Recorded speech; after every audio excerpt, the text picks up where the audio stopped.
Hey guys, it's Neffy. How you guys doing today? Thank you for joining me once again. As you guys know, I am an urban apologist. I answer questions regarding being Black and being Christian. And so the other day I was tagged, or somebody forwarded me a video from a guy named Dante Fortson, who was doing a video, was supposed to be some sort of expose about me in review of the video I done 2 months ago about the kingdom of Xweda in West Africa and whether or not it was named after the tribe of Judah. So he was very disrespectful. I don't know him. I have no personal contact with him. He thereafter proceeded to come to my Facebook page and basically taunt me. But, you know, I understand that this is a spiritual battle and that, you know, I don't take it personally. You know, I've learned in apologetics, and this is something that I teach my fellow Christians. When people come at you personally and say all manner of evil against you, don't worry about it. They're charged to Christ. You know, this guy says he's a Christian. I don't know. By their fruits we know them, right? So I'm going to basically walk you through his video. His video is 2 hours long. There are some portions of his video that I feel like are unessential, and so I will skip, like portions where he's reading comments from his YouTube channel and stuff like that. I'm going to skip all that, but I will link to his video, and I will be playing his video within this video. And he says that he's giving you 100% facts and that he's giving us a whole bunch of receipts. And so we are going to check those receipts and see whether these things are so or not. You might see me pull up a spreadsheet, which is basically my way of taking notes about the things that he said. I made a note as to what the argument was, where it could be located, if he provided a link in his video or not, which in a lot of cases, even though he says I provided every single link, he did not, and I had to look for it myself.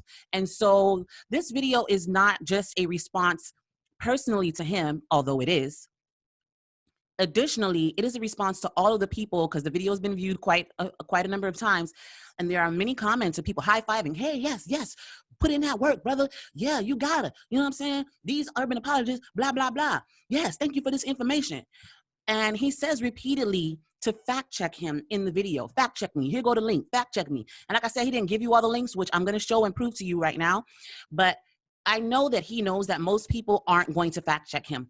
And this is a word of caution, that if you have somebody in such high regard that you just take everything that comes out of their mouth without researching what they're saying, that could be a form of idolatry. And the danger with Hebrew Israelites is that so I need to give a disclaimer, because they always say, don't group us together, don't lump us together.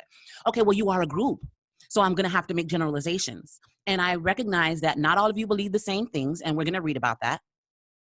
And not all of you identify with the same doctrine, and we're going to discuss that. But by and large, my beef with the Hebrew Israelite community is that they try to not force, because you can't force people to believe anything, but they try to project their personal interpretation of scripture onto other people.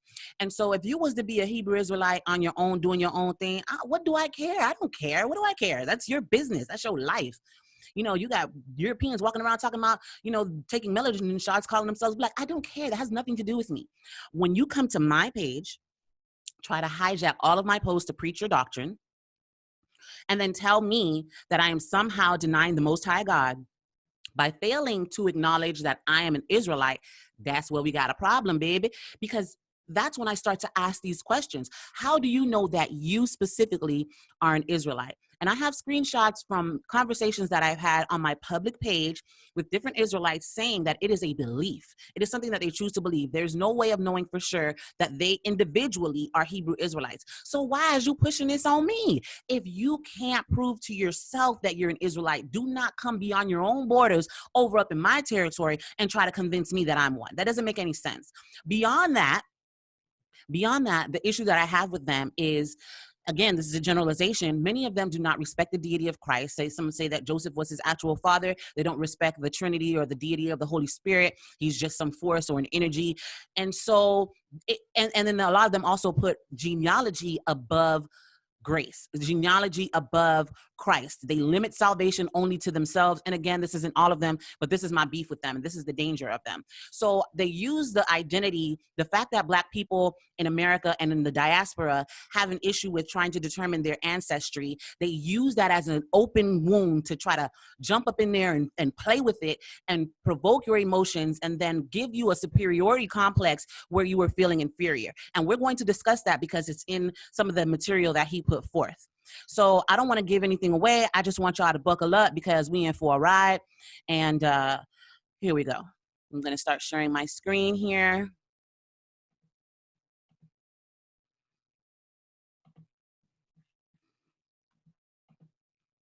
All right, so I'm going to just let you hear the introduction. And then I have notes on my other screen over here to the left. So you'll see me looking over there often. I have notes there. So I'm skipping through the video, but he did not give the courtesy of playing my own video. He put words in my mouth. I'm not going to do that. I'm going to let you guys see what he has to say. And I'm only going to argue against the things you can hear him saying. He claimed that I said that there were never any Israelites in West Africa. Anybody who knows anything about me knows I never said that. My issue is not everybody over there was an Israelite. There were not Israelites. The Israelite presence over there did not outnumber the indigenous population. But we're going to get into that and we'll see exactly, what the issue is. All right.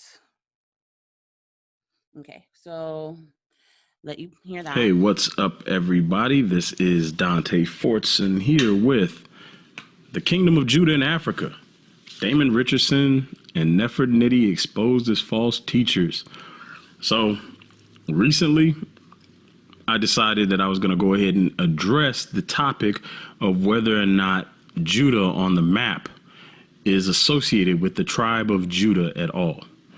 And during that research, I came across Nefer Nitty's video in which she also plays a clip from Damon Richardson, and both of them push out some of the worst research I've ever heard, which to me can only be amounted to they didn't bother to look as they pretended to, or they did look and they found it and they decided to spread a false narrative anyway. Please keep that in mind, what he says happened, because we're going to hold him to his own standard. The Bible says, whatever measure you use to judge other people, that's the one that will be meted against you. So, and you guys are going to see what I mean. I'm going to give you 100% proof. Keep that in mind as well. He's giving us 100% proof. Let's hold him to that standard. Tonight, that Judah on the west coast of Africa was indeed the tribes of Judah, the tribe of Benjamin, and the tribe of Levi. So before we get to that. Okay, so that was his introduction, and I'm skipping ahead. And like I said, you can watch the video yourself. I'm not skipping anything pertinent because I don't have 2 hours to sit here. I'm going to go through what I think is the most important. I'm also attacking each one of those arguments. I'm not skipping any arguments. I'm skipping like the dicta, the side talk. I say we, I mean Israelites. And we're saying that because it sounds like Judah, we associated with Judah of Israel. Let me ask him, what other Judah do you know about in history? That's the question for everybody out there, Black Christian, white Christian, whatever. What other Judah do you know about in history? Okay, so this is a straw man argument. First of all, he's making the argument that the word Judah absolutely must relate to Judah.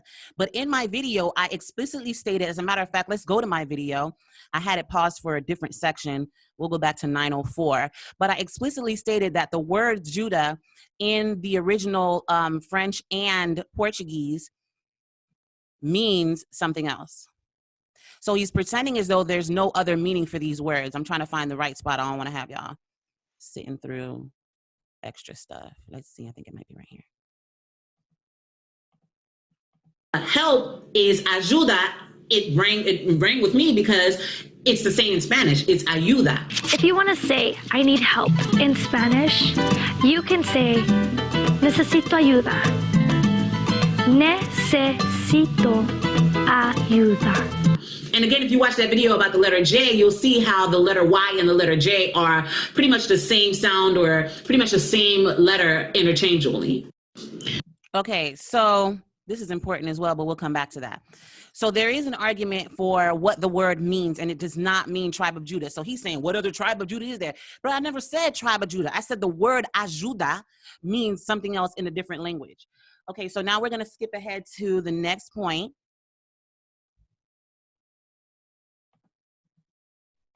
French Oida. So another thing that I've done is I made sure I pulled up all the windows so that you guys can see clearly what he's reading from. So I'm going to let him read it, but I'm going to show it to you. So you'll have to, give me time to catch up or whatever. Is an anglicized form of Oida. What did it say? Oida, Xweda, that's Yoruba. So the name Wida is an anglicized form of this. Is this what he's reading? Let me make sure I have the right links up, guys. Hold on. Yeah, it says Kingdom of Wida. Here it is. This is what he's reading right here. See how it says anglicized? So one thing is he's giving you a ton of receipts. He's giving you 100% proof. Remember that he said all of his sources are going to be credible. I think you'll be appalled by the amount of time that he spends in Wikipedia. So I'm going to let him read to you. Yoruba word, it says from the Yoruba language of Benin. So right there, Damon Richardson lied. He said the French named this place. No, the Yoruba named this place. And the French anglicized the word. That's the first lie. And if you go see, Nefer Nitty says she was inspired by this lie. So he just said that the people there named it what? Xweda. He's reading it directly from Wikipedia. And then he says that Damon Richardson and I lied to you because we didn't tell you this. Oh, I didn't tell y'all that? Oh, I didn't tell y'all that. Okay, hold on. First of all, the exact same thing he's reading is right here. Well, let's go back to 904, where I had it paused before, since I didn't tell y'all that because I lied to you. When people tell you to fact check things, people, please don't be lazy. This video is specifically for these people who are in his comment section, riling him up and telling him that he's such a great researcher and down talking me and, disrespecting me. It's not about the disrespect. It's about the fact that you automatically are bandwagoning this dude without researching what he says and taking his word for things. So what did I say?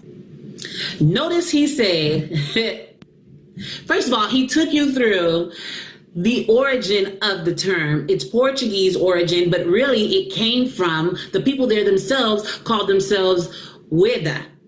Xweda. He said that. And then the French called it Xweda, and then the Portuguese called it Ajuda. Is that not exactly what I just said? What he just said I didn't say? That's exactly what he just said. To make her video. Today, the port city of Xweda bears the kingdom's name. It is in the far west of the former Popo kingdom, is where page yourself, so you can see I'm not taking any of this out of context. Yes, I'm not misquoting anybody. I'm paraphrasing some stuff, but they said that the French named it Wida, and the Portuguese could not pronounce Wida, so they named it Ajuda. Now, you're going to see again that he actually admits this same point. The same thing he's arguing against me about. First of all, my video was simply limited to the idea that the kingdom was not named after Judites. It was not named after them. That's all I said. I didn't go a step further and say there were never any Jews there. I never believed that there were never any Jews there. Therefore, he's arguing a straw man argument. But let's keep going so that the evidence can speak for itself. On a city on the coast of the Republic of Benin. So now he's reading another Wikipedia article.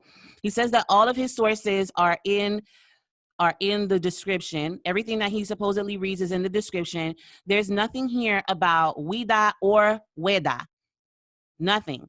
The first Wikipedia source we see is Igbo people, which we'll get to, but that's not, he's not giving you all of the sources. But again, it doesn't even matter because it's Wikipedia.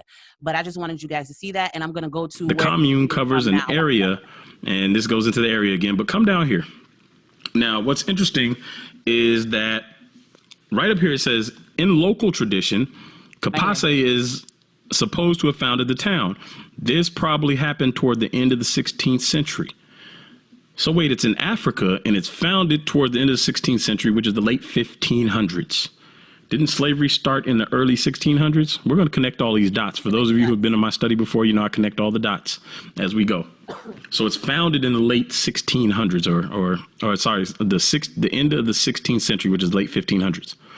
The town was originally known as Wexo, literally farmhouse, and was part of the kingdom of Wida. Oida saw its role in international trade rise when the British built a fort here in 1650. Now, if we go down further, and if you're familiar with Teo Ministries, They believe that we're going to return to where we were taken from, which would be Xweda or Xweda, which is in Africa on the western coast, based on. Remember, he said that we were taken from Xweda. Bible verses. And you guys can go check out their studies if you want the details on that. And one of the things they mention is that the Lord will bring us back to the wilderness, and he's going to deal with the rebels, the wilderness of the people.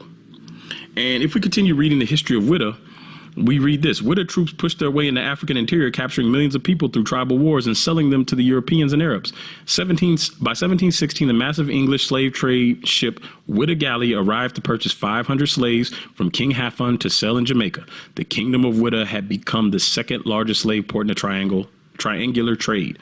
The kingdom of. Okay, so he just said, first of all, he said that we came from Xweda, right? And then he read to you from Wikipedia where it says that the people in Xweda were actually slave catchers. They did not export people from Xweda. The Xwedites, the people from Xweda, went into the interior and on behalf of the Europeans, capturing slaves in order to then sell them to the Europeans. What he just read to you out of his own mouth. Therefore, what I said in my original video about the fact that even if it had been, I'm not even gonna have to play it, but even if it had been Judah, let's say that Judah did mean the tribe of Judah. Let's say that Xweda did mean the tribe of Judah. That means that the Jews were actually capturing slaves and sending them off to the Europeans. It doesn't mean that the Jews themselves were captured. It doesn't make sense. It doesn't logically add up. Furthermore, what you guys are failing to see, and the fact that he's just slipping by y'all should be ashamed.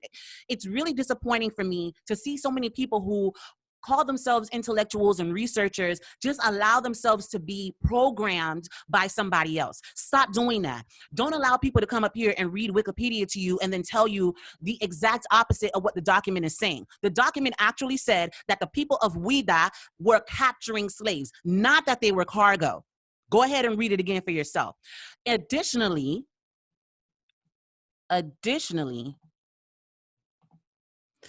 they even had a slave ship that was called Judah, Xweda. Now, where did the people of Benin get the name Xweda? Did it have anything to do with the Jews? That's what I need you to answer. Follow the logical steps. Think, people. He's saying that because the Portuguese named it Judah, that means tribe of Judah. But he just admitted that his own Wikipedia article that he read said that it was an anglicized form of, anglicized means Europeanized. It was an anglicized form of Xweda. Where did the name Judah come from? It comes from Xweda. It does not come from tribe of Judah. He said it out his own mouth. But let's hear him say it again. Let's move on. Because he did an entire 2-hour video about how I lied to you.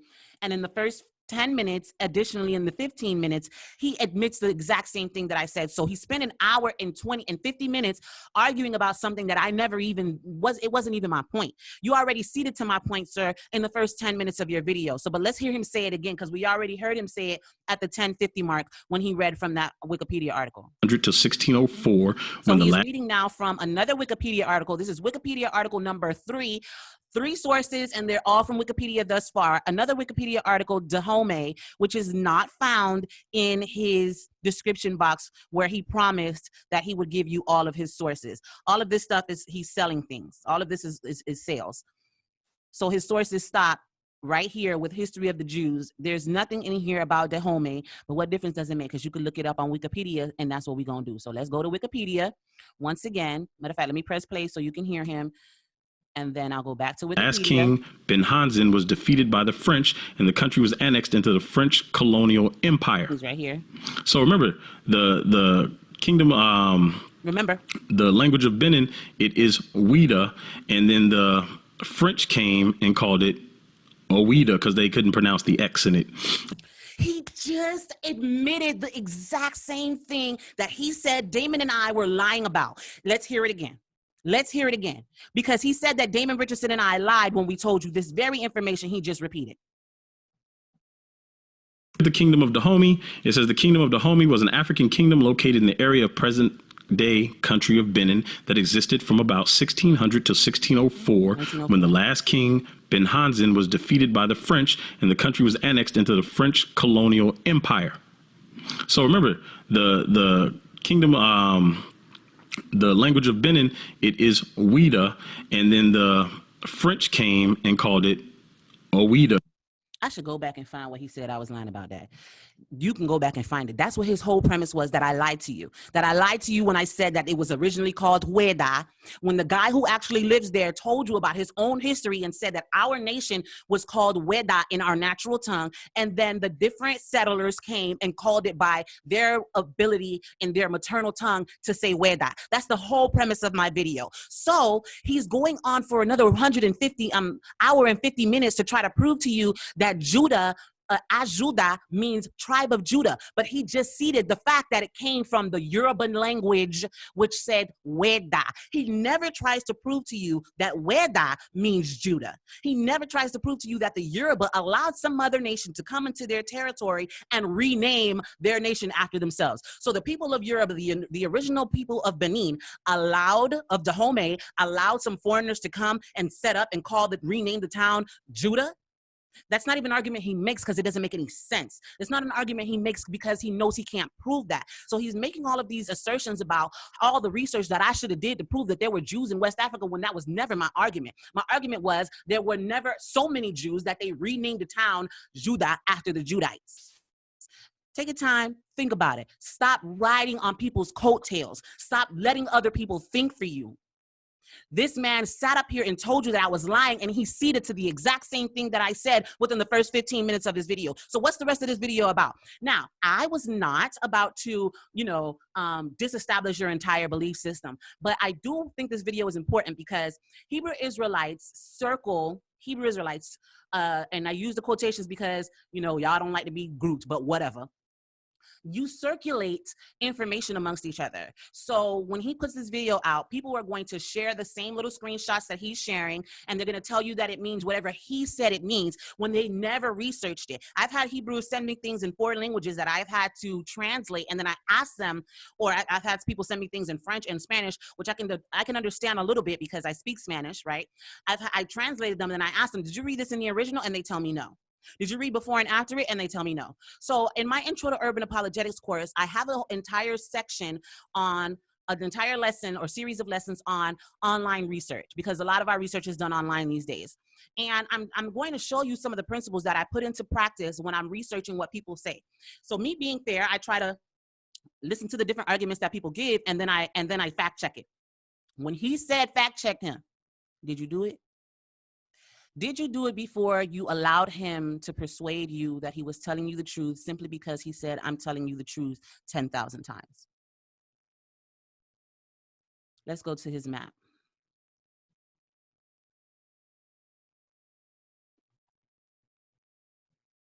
There's a map that's older than the Emmanuel Bowen map. It is an English map, and it was given to Charles, Earl of Peterborough. And so Peterborough is in England, so it's another English map that they don't even touch on. Now, it says over here, Jude, I know you guys can't see this. I'm going to zoom in a minute. In the Guinea area, this notation right here, in the Guinea area, is what's of importance. Because on these maps, as I mentioned before, the more accurate, the more money you could get. And this was a present to somebody of nobility, an Earl of Peterborough. So if you zoom in on this map, we find an interesting clue, because if you go back and listen to Damon Richardson and Nefer Nitty, they didn't name this place because Jews were there or Judah. Didn't he just tell you from Wikipedia why they named the place Weda, Judah? He repeated it himself, and now he's telling you that even he's lying? Because if I'm lying, then he's lying to you too, because he just said the same thing that I said. It was there. And yet we see this interesting clue here. I am credibly informed that the country about 100 leagues north of the coast of Guinea is inhabited by white men, or at least a different kind of people from the blacks who wear clothes and have use of letters, make silk, and that some of them keep the Christian Sabbath. So they said white men, or at least a different kind of people from the blacks. And if you keep studying, you'll see the mulattoes were transported down to the western coast of Africa. He is never again going to mention the word mulatto. He's going to tell you to ignore the fact that it says white people, that it says white men. And I'm going to show you that they were in fact white men. But he wants you to believe that they were mulattoes or that they were black. But he's not going to prove that they were mulattoes. But let's just go ahead and let him talk. Now, it's interesting that it says a different kind of people from the blacks who wear clothes and have use of letters, make silk, and some of them keep the Christian Sabbath. Not a huge deal. Christianity was spreading, right? This 1710 map of Xweda or Xweda. Not a huge deal. Christianity was spreading. Christian Sabbath, he identifies as Sunday. But they were Jews, though. And we see that over here in the slave coast, Fida to the French. So now, I'm sorry, to the Dutch. We saw that in the Wikipedia entry. So they say that the Portuguese, or the French named this place, and the Portuguese couldn't pronounce it. But now we see on this map, an English map, that I'm going to have to point it out every time. The fact that he agreed with me and he read Wikipedia, his own source, his own credible source, agrees with me that the original people called it Xweda, the French called it Xweda, the Portuguese called it Ajuda and shortened it with Judah. But go ahead on, brother, keep on. Is keeping the Sabbath down in that area. Why would they be keeping the Christian Sabbath or Sunday? He calls it Sunday. He calls it Sunday. I didn't call it Sunday. He called it Sunday, but they're Jews, though. Jews keep Sunday? What Jews you know? That is something that they should have found and followed if they were serious about this subject. But neither Damon Richardson nor Nefer Nitty chose to share this with you. And this map was made 37 years before. I want you to understand something. This wasn't my argument. This does not serve my argument that they named it after the Jews. Once I showed you that the Yoruba people called it, the people of Benin called it Xweda, that was the end of the argument. But again, we're going to spend the rest of this video of him creating a straw man and trying to make me look like a liar with this straw man argument. And then we're going to see whether his receipts check before out. The Emmanuel Bowen map. Now, again, you can go listen right out of their mouth. They said the French named the place, right? So here's a French map given to the Duke of Orleans. It is dated 1766. Now, right over here around Western Africa, he has a whole video coming up about this particular map, and we're going to see exactly what. There is an entry, a notation on the map right around Lamlim. And it's going to give us another set of clues that makes us keep digging. Ask yourself, did Damon Richardson and Nefer Nitty overlook this map, or did they find this map and intentionally not share it with you? Remember, these are his standards. Either I didn't find it, or if I did find it, I intentionally did not share it with you. Keep that in mind. Keep it in mind. I'm telling you this for a reason, God's people. Right here where it says Lamlim. According to Idrisi, the land hereabout was populated by Jews. This is 1766. So who is Idrisi? It tells you right here in this note, all of Nagricia from the head of Sanaga is very little known, but the situation of this great region, as described by Ptolemy, joined with the knowledge of Idrisi, the Nubian geographer, and Leo the African, agrees with several new discoveries. So we'll get all uniting to verify their accounts. So Idrisi is a Nubian geographer, and then he also mentions Leo the African. And so when he's cross-referencing this work, it says, agrees with several new discoveries, all uniting to verify their accounts. 3 sources. Right here in Lamlim, according to Idrisi, the land hereabout was populated by Jews. But they told you, Nefer Nitty told you no Jews were there. I want you to go back in my video in all 20 minutos, 20 minutes of it, and show me where I said there weren't never no Jews in West Africa. That's what I want you to do. Additionally, neither one of these maps says they named it because the Jews were there. We already established why they named it. There are Hebrews who don't believe that Xweda has anything to do with Judah. There are Hebrews who told me when I made my video, why are you picking the low-hanging fruit? Why are you picking an argument nobody believes? There is a very prominent Hebrew who, I'm not going to mention his name, but if you know me and you know him, then you know I'm cool with him to us. You know, we cordial, he good peoples. And he himself does not believe that Xweda has anything to do with the kingdom of Judah. And he wants you guys to challenge your thought process on that. Go on his Facebook page and find the post that he made telling people to stop spreading that nonsense. But instead of Dante Fortson, who is also on Facebook, instead of him going for that brother in his own faith, he comes after a Christian woman. Okay. That random African dude said nobody knows about Judah here. All right, so let's go to the next notation that I have. If you are intrigued by the fact that there is one map that says they're practicing the Christian Sabbath, and then a second map that says there are Jews there, specifically there are Jews, and notice how he omitted the fact that it said that they were white men, but carry on. It's been verified by an African or a Nubian geographer and an African. Okay, so now he's going to go into the slave voyage website, which he did provide a link to. You know, I got to give him, you know, I'm being accountable. Slave voyage database, there it is. I have no issue with the slave voyage database. I take no problem with it. I want you to understand that basically this database contains the names of slaves that they intercepted from going into the New World or going into slavery. They weren't even slaves yet. I don't even like using the word slaves when it comes to my ancestors, but they were enslaved peoples. So what happened was, after slavery was abolished in Europe and in the world in general, this trade of slaves, the international trade of slaves was abolished. It was now a black market. It was now illegal for people to ship human cargo out of Africa. And so the governments had ships to intercept these slave catchers. They stopped the ships from going into the New World. And then they would document or create an itinerary of the people who were there, and they asked them what their names were. And so they have a log of where they were from and what their names were when they were still on the ship before they left, before they were actually able to make it into slavery or whatnot. So here he's going to tell you, so he's going to go over that website for a few minutes. We don't need to sit through all of that. So I'm going to skip to his own summary. So here you see this little notation. He's just verifying the validity of the website. I don't knock the validity of the website. I think it's an awesome resource.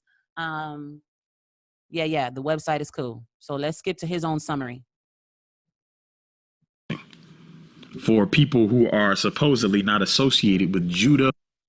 I gotta let this. Hey, America, I've got something to say. Completing your 2020 census could mean or Jews. All right, so he says there are a total of 91,491 names. This is his summary. There are 91,000 names in the database. 1,250 names contain the word Yah or Jah. And that's he's combining 800 that had Yah and 400 that had Jah. So then he says that is 1.3% of the names that give reference to the Hebrew God Yah. 1.3% of the 91,000 that didn't actually make it into slavery but were intercepted. 1.37. So I want you to tell me, let's just say that this is a microcosm. This is a small example of what slavery happened at large, right? Because if 1.3% of them he's saying are Hebrew, out of the 91,000, then how many of them were actually Hebrew in slavery? And so this is my beef with the whole issue. This is my beef.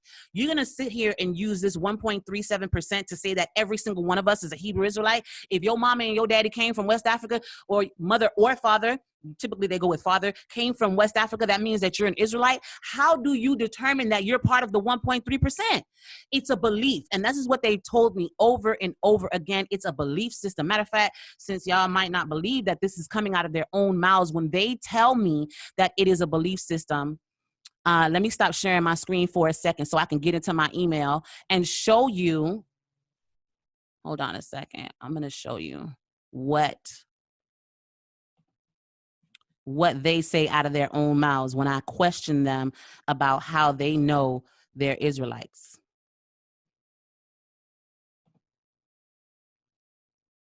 Okay.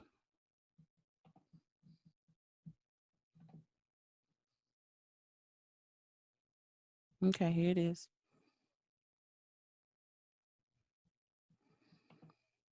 Yeah, Nefer Nitty keeps receipts. Hold on. Oh, my bad. It's these two. Okay. Okay, sorry. So the guy challenged me and told me to check all of his facts and all that. So that's what we're doing here. Let me screen share again. All right. So this brother says, I'm one of those Israelites who the radical camps will call a Christian Israelite. I don't believe every single person brought here on slave ships were bloodline Israelites. I don't teach hate for any other nation or salvation for Israelites only. I don't believe being Israel guarantees salvation. I'm noticing most sincere Christians who have an issue with the Israelite movement really have an issue with these radical camps. That's me. That's me. I have an issue with y'all radicals. I have an issue with everybody who disagrees with what he just said. I have an issue with salvation being only for Israel. I have an issue with y'all saying every single person who came over here was an Israelite. So then I asked him, if you don't believe every person was a Hebrew on the ships, how did you arrive at the conclusion that you are? Remember, this is me asking you, how do you know that you are? Because you want me to believe that I am. And then it says, then he says, it's a belief like anything else. Belief like anything else. Truth is, no one actually knows for sure. I believe it, but hey, if I get to the kingdom and find out I'm a Gentile, so be it. I'd rather serve the kingdom than be in that lake of fire. This is the whole thing. It's a belief. It's not fact-based. And we're gonna get into why they believe it, but it's a belief system. Okay, let me close this. Now, my next stopping point is around here. That keep the Christian Sabbath. We are now back to Wikipedia. So 1, 2, 3, 4. We in Wikipedia some more. Hold on. I don't think I pulled this one up. Let me pull it up. What is this? Igbo people. So this one is in his thingamajiggy, in his description box. Another ad, bro. There are white people, or at Monetizing least this a thing, bro. You different making kind that of money, people. dog. Get your money, dog. What kind of world do you want to live in? I want people to wear what they want. Ain't my fault it's ads. He keep ads though. I want to keep the Christian Sabbath. He assumed they were white. He tells you that the source that he used assumed that they were white, but he wants you to override. He's telling you these are valid sources and then tells you only believe the part that he agrees with. That is, don't allow people to think for you. The map said that he said was credible, said that the people were white, but over and over again, he's trying to discount that and tell you not to accept it, but why he's still using the map. Why you use the map then? Is it credible or is it not? Now the map says Jews. So now we're seeing that the Igbo are an unknown group. They don't know how they came to form there, which means they're not from there. They're from somewhere else. No. Yeah. So we gonna go back and maybe I skipped too far ahead because let's let him read this thing, child. Go ahead. The Igbo people, also spelled Igbo, I-B-O, and formerly also Ibo, Iboans, Hebrew or Hebo. Natively, and if you click this right here that says listen, it will pronounce it for you, and the voice says Ibu. Notice how he stopped. It says a native. They are a group native to the present day South Central. Native. Didn't say they were foreigners. They're natives. Okay, carry on, bro. So that's why I said if you add the H onto the front, it becomes Hebrew. If you click the link, it will tell you how it's pronounced. So let's listen. Ibu. He's right. Okay, Ibu. Okay, all right, come on, let's go. In the slave ledger. My bad. I shouldn't have closed that. Reopen. No biggie. Ibu. Let's go back. All right, he's reading for us. It is spelled Ibu, E-E-B-O-O, or E-B-O-O. So Hebrew, the Hebrews, or Hebrews as we would pronounce it, are an ethnic group native to the present day South Central and Southeastern Nigeria. Yeah, they're native. Weren't they taking people from Nigeria? We just read that. Well, they were taking people from Lagos, Nigeria. There has been much speculation about the origins of the Igbo people, as it is unknown exactly how the group came to form. So their origins are unknown. And remember, the map said that there are people that keep the Christian Sabbath. There are white people, or at least a different kind of people that keep the Christian Sabbath. He assumed they were white. The other map says Jews. So now we're seeing that the Igbo are an unknown group. They don't know how they came to form there, which means they're not from there. That is a conclusion that he's drawing for you. This is what I'm talking about when I say you are letting this man think for y'all. Read it for yourself and see if it actually says what he said it says. It says, one, that they're native from there. Then it says there has been much speculation about the origins as they don't know how the group came to form. It doesn't say where they came from. Okay, but then he wants to harp on this portion right here, so we're going to let him do his harping. Go ahead, from somewhere else. We're going to keep going. They're in Nigeria. Keep going. Geographically, the Igbo homeland is divided into two unequal sections by the Niger River. The eastern, which is the larger two, and the western section. The Igbo people are one of the largest ethnic groups in Africa. So now we see that there is a divide along the Niger River into two groups. This is about to become important. This is going to come back up. Now, again, had Nefer Nitty or Damon Richardson just went to Wikipedia and typed in Igbo people or Igbo. For what? What I need to type in Igbo people? Is it going to prove that Judah was named after the tribe of Judah? Or is it going to show me exactly what you said, that the people of Yoruba called it Xweda? Type in Igbo for it. Go ahead, though. Go ahead. They could have found this information that these people weren't originally from there. And that... Did it say that? But did it say that, though? But did it... They're divided into two separate sections. Now, me as a researcher, which, again, I hate to call them researchers.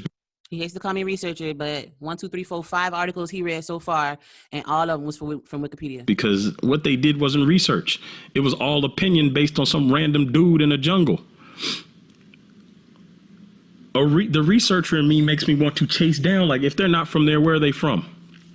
First of all, he the one that said it was not from there, but go ahead. So let's go read some of this. Let's read some of that. And the reason I want to read some of this is because it gives us another clue. Traditional Igbo political organization was based on a quasi-democratic Republican system of government. In tight-knit communities, this system guaranteed its citizens equality as opposed to a feudalist system with a king ruling over subjects. This government system was witnessed by the Portuguese who first arrived and met with Igbo people in the 15th century. So that's the end of the 1400s. So now we're moving closer to when they first arrived, the Portuguese. And the Portuguese are going to come up over and over again, with the exception of a few notable Igbo towns such as Onitsha, which had kings called Obi, in places like the Inri Kingdom and Ara Chukwu. We're going to get back into Chukwu soon.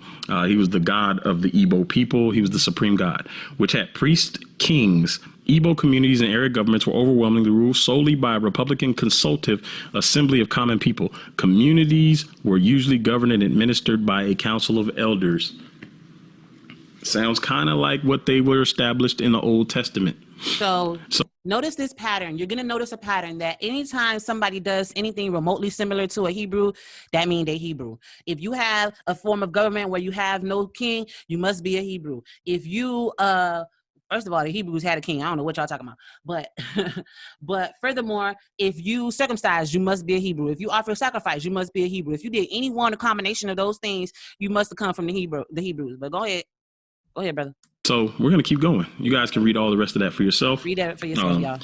Now, if we go further down, transatlantic. Let me catch up with you, bro. Where you at? Transatlantic slave trade and diaspora. All right, and it's talking about the Igbo. Where we at? Now, we just saw the Igbo names listed on the slave ships. And again, you can go to slavevoyages.org and pull up all that stuff for yourself. I don't want y'all to feel like I skipped that because he was proving the point. Yes, there were Igbo people on the ship whose last name ended in YAH and JAH, which would give the impression that those 1.3% of people were indeed affiliated with Jews. Go ahead on though, because I don't want Chambers, 2002. Argue that many of the slaves taken from the Bight of Biafra across the Middle Passage would have been Igbo. Many of them. That's important.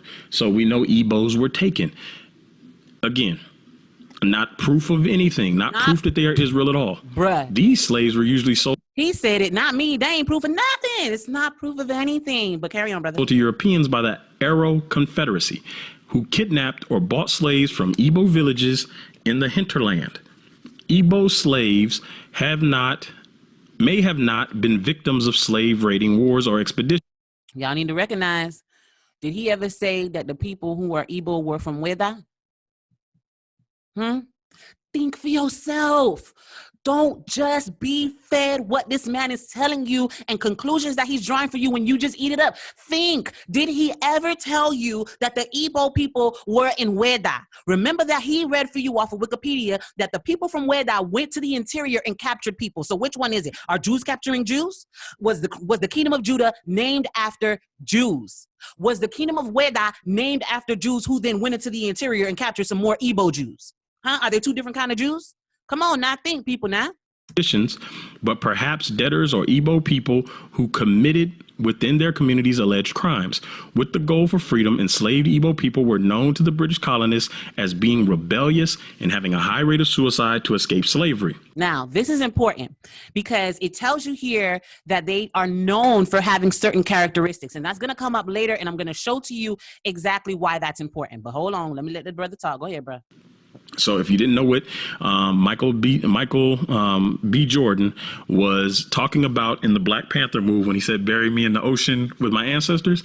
This is what he was talking about. They would commit suicide to escape slavery. There's evidence that traders sought Igbo women. Igbo women were paired with Koromanti or Akin men to subdue the men because of the belief that the women were bound to their firstborn son's birthplace.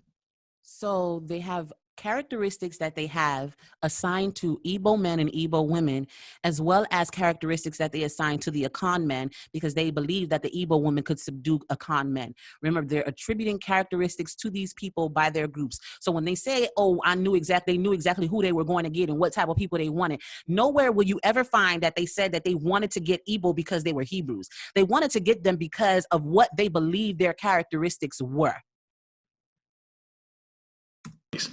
It is alleged that European slave traders were fairly well informed about various African ethnicities, leading to slavers targeting certain ethnic groups which plantation owners preferred.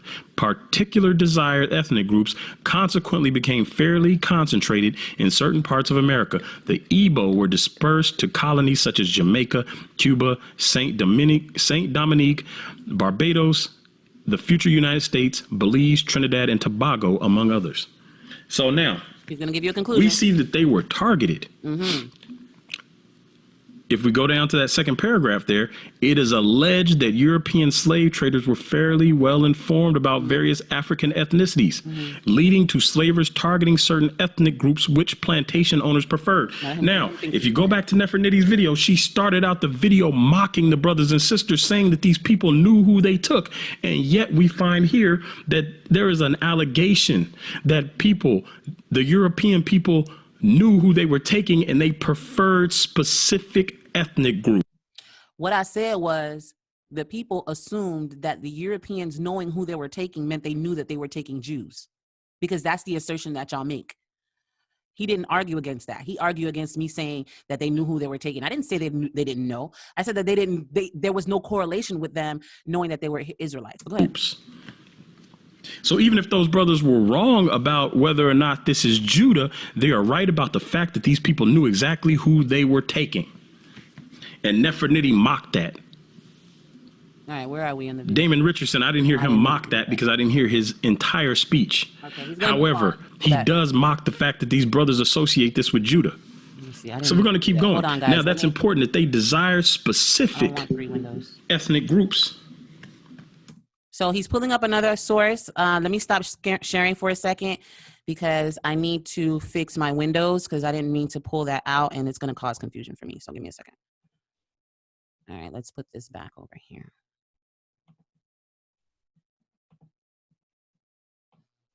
And he's, no, not here. And he's moving on. There we go, to another source. Where's the source? I don't think I pulled it up, so let's pull it up.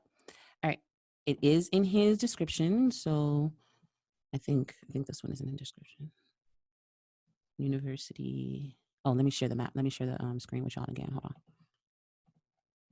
And share screen.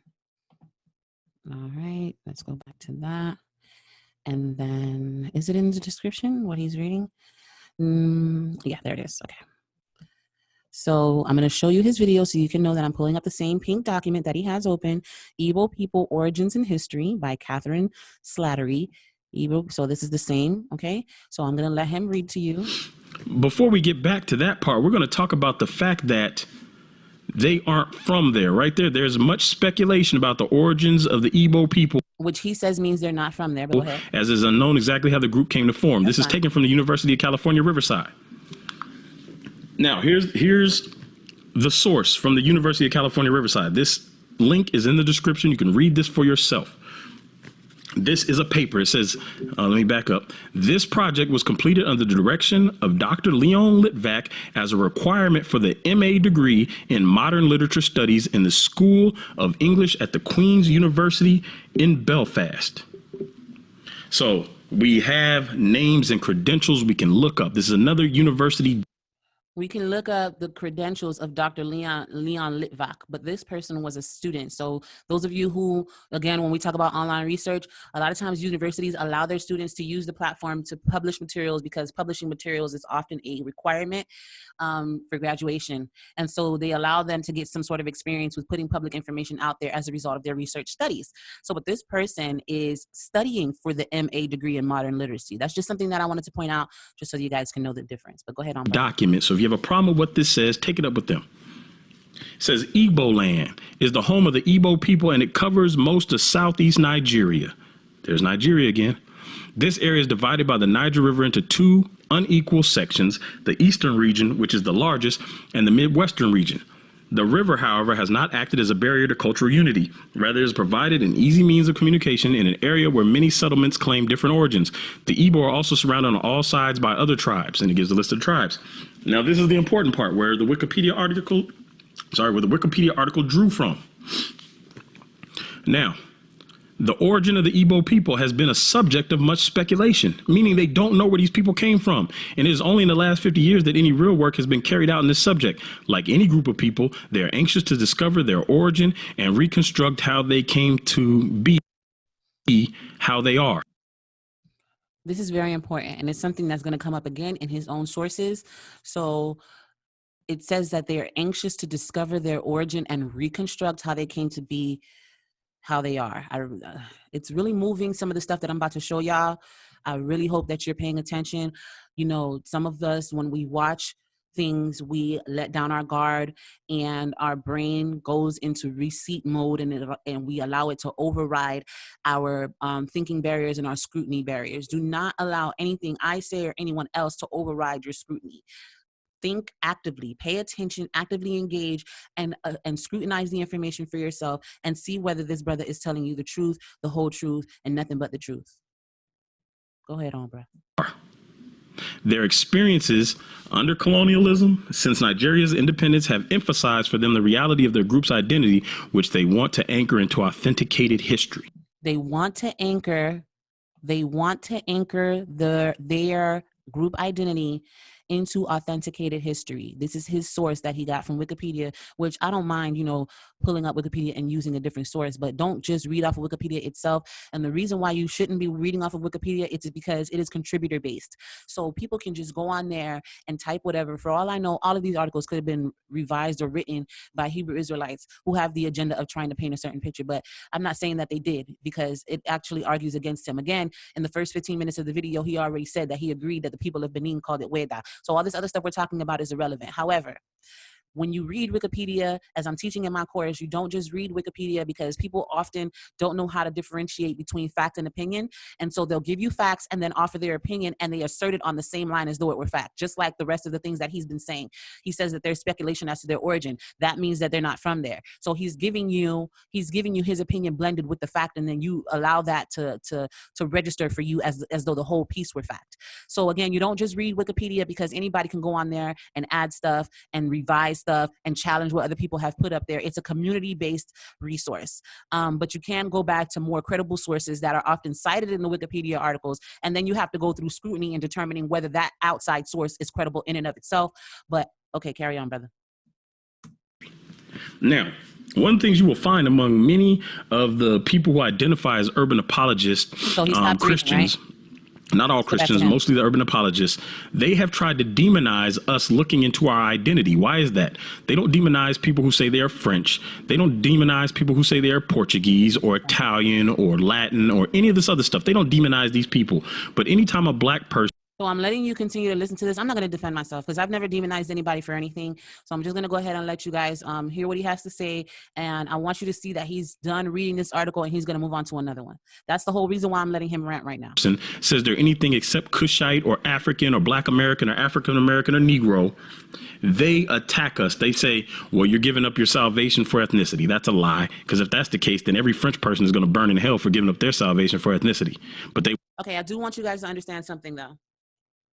Part of urban apologetics in the Black community is I don't only have to contend with outsiders. I also have to contend with elements of white supremacy within the church, which have also spilled onto some African Americans within the church. Hold the idea that we're supposed to somehow shed our culture in an effort, our Black culture, in an effort to be more acceptable to Christ.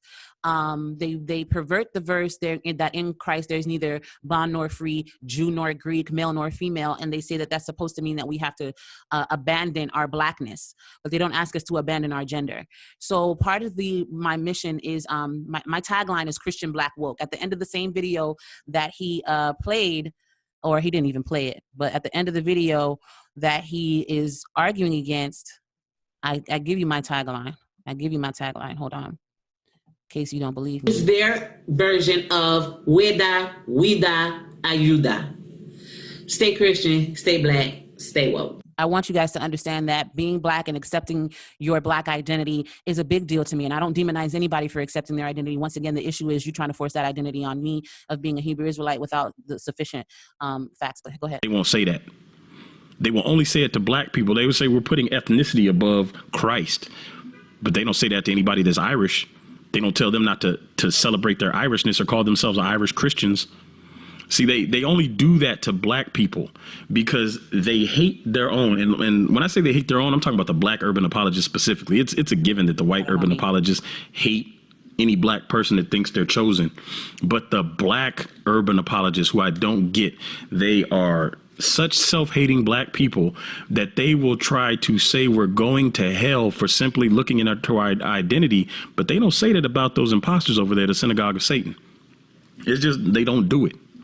And if you go down, you can continue reading the rest of this for yourself. The link is in the description, but we're gonna get more so into the different sides of the Niger rivers, but it's a little bit more in here.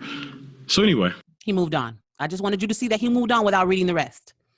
Now, this is where he stopped, where I highlighted, as you just saw. And I want you guys to understand what we're about to see is a pattern with this dude. What we're about to see, and I'm not, in any way, shape, or form disrespecting him or anything, or calling him by his name, or calling him fat and putting butter biscuits next to him, and none of that. I'm just saying that, remember, he gave you two options, and he said that either Damon and I either didn't find the information, or we did find it and we didn't reveal it to you. So we know that he found this information, but did he reveal the whole thing to you?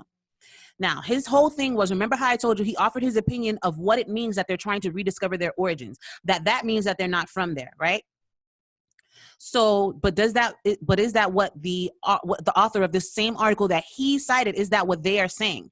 It says, so he stopped here, authenticated history, and then he says, it says, Prolegomena, to the study of the culture history of the Igbo-speaking peoples of Nigeria. So that is the source from which that information comes. And then it says analysis of the sources that are available. And then here in parentheses, it says fragmentary oral traditions and correlation of cultural traits.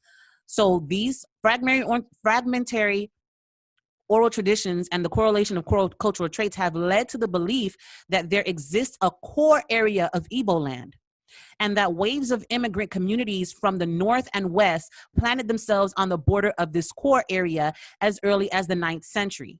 This core area, Oweri, Orlu, Okwigi, forms a belt, and the people in this area have no tradition from coming from anywhere else. What did he say? That they're not from there? Remember he read this? The Igbo are also surrounded on all sides by other tribes. So who's at the core? The Igbo are at the core. And it says here that the core area, the people in this area have no tradition of being from anywhere else. Why did he not read that to you? Why did he just say, okay, let's move on. There's some more stuff in there. That shows you that he was aware, because apparently he says that he read the whole thing. There's some more stuff in there. We ain't gonna read that part. We finna skip along. And y'all in the comment section high-fiving each other and telling him, thank you, brother, for the research. And you didn't even read it. You didn't even take the time to go to the source and read it yourself. And yet you're giving it credibility without recognizing what I just showed you. Once again, the Igbo are surrounded on all sides by other tribes, surrounded by all sides, on all sides. So they're in the middle. They're what? The core. So this core area and the people in this core area have no tradition of coming from anywhere else. Migrations from this area in recent past tended to be in all directions.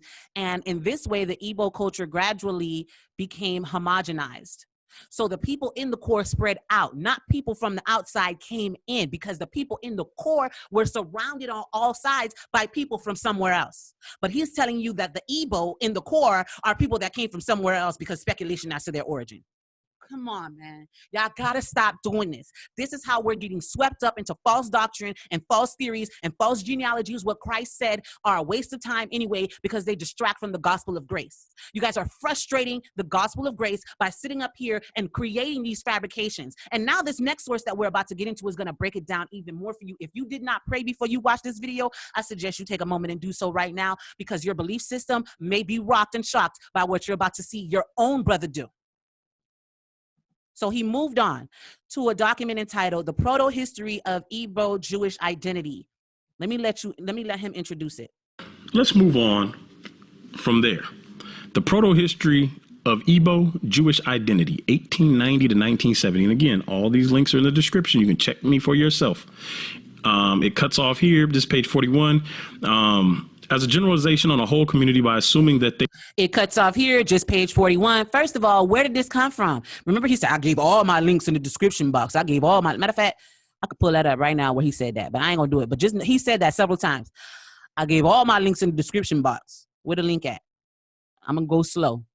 Igbo people, slave voyages, universal geography. Both of those are universal geography. One is a PDF. Igbo Jews in Nigeria, YouTube video, 1766. Duke of Orleans map, Nehushtan, wandering Jews of West Africa, Igbos suspected to be Jews, Spanish map, German map, John Ogilby, tribute to the Negro, account of Negroes, origins of the slave trade, account of the origins of the slave trade, history of Jews from the destruction of Jerusalem to present time on Amazon and on Google Books. And then he goes into show your support, send me some money, da da da da da. Okay, but this source, listen guys, listen to me. This source is not listed. He said it cuts off there. Let me back it up so you can hear him say that again, because y'all think I'm playing. Go ahead, hold on. The Proto History of Igbo-Jewish Identity, 1890 to 1970. And again, all these links are in the description. You can check me for yourself. It wasn't there. It cuts off here. It cuts off here, guys. Oh, Lord Jesus. Okay, first, let me let him read. This is the spreadsheet I told y'all I had. If you want to, you can email me for my notes and for my spreadsheets. It's in the description, my email address. Lord Jesus, I'm sorry, I'm getting emotional because deception does something to me. But I'm gonna let him read his section first. Matter of fact, should I pull it up? I'm gonna pull it up so y'all can read alongside him. Hold on. That's what I've been doing. That's what I'm gonna do. Is this here? Yeah. And he's starting from page 41. He tells you it cuts off there. But you're going to see for yourself that he cut it off there, because the way the source is set up, you have to make the screenshot yourself, because Google Books does not allow you to download on this in this format. And you see the ebook is $69.88. So you can read portions of it, but you're going to have to create the screenshot. So he made the screenshot talking about it's cut off there. So let's go ahead and let him read for y'all, because he want to read for y'all. Go ahead, bro. This page 41. As a generalization on a whole community by assuming that they were a branch of the Hebrews. The most influential works among the Igbos of Nigeria, 1921, and Niger Igbos, 1938, were written by G.T. Basden, an Anglican missionary who served in the area for more than 35 years. Basden's writings institutionalized knowledge about Igbo culture and were accepted by many Igbo as the main documents defining the essence of their entire ethnic group. Basden noticed that there are certain customs which rather point to Levitic influence at a more or less remote period. This is suggested in the underlying ideas concerning sacrifice and in the practice of circumcision. The language also bears several interesting parallels with the Hebrew idiom. He also argued that the affinity between native law and the Mosaic system is remarkable, and asserted that among the Igbo a distinct recognition existed of a supreme being, Chukwu, and his enemy, the devil, Ekwensu. This view of Igbo as descendants of the lost tribes of Israel gained prominence among Igbo clergy, who communicated the insight in church and was soon appropriated by the Igbo. So, What does that mean, bro? we have two maps. One that says they keep the Christian Sabbath. That also says they were white. Go ahead. One that says they are Jews. And they're both true because the Jews were white. Go ahead. And then we have the couple of references to them not being native to the area. He said that. They didn't say that. The one that he pulled up, this pink one that's still behind the screen there, actually says they have no tradition of being from somewhere else, but all the tribes around them came from somewhere else. Go ahead. Yeah, different people being in that area. And now we see another piece of research that connects them to Hebrews, their language and their law, the way they live, the belief in their God. So because they have a belief in a supreme God, because they practice circumcision and certain words bear similarity to Hebrews, that means that they are Hebrew. Guys, pull up the link right now. Pull it up. It's in the description box. Pull up the link right now. Pull it up, pull it up, pull it up, pull it up. I'm finna read it to you. So this is what he read to you. And then he stopped here. And then he didn't read to you about various hypotheses of Igbo origins and migration patterns have been discussed by local historians. So I'm going to get into all of that. But let's go. Nefi's teaching you. Oh, hold on. I don't know why my screen's sharing. Oh, because I closed the window. Okay, so I can't close the window. Is that how that works? Okay, I'm sorry. I don't know if it happened before. That was the first time I saw it, but I don't think it happened before. But I'll make sure to be prepared. So go ahead and pull up the link, and we're going to go up from page 41. And he did not want you to read this. He did not want you to read this, family. Again, this is how I teach my people to do research. This is how I teach you to do Bible study. This is how you protect yourself against proof texting, reading in context. Don't let somebody pull one scripture out of context and tell you it means line upon line, and they're not giving you the exact understanding of what the verse means. Don't let somebody pull a quote and tell you it's cut off here because he cut it off and then doesn't give you a link. Remember, let's go back to the video because, let's go back to the video. Let's go back to the video. He doesn't give you a link. He doesn't give you a link for it. We read through all the links. It wasn't there. So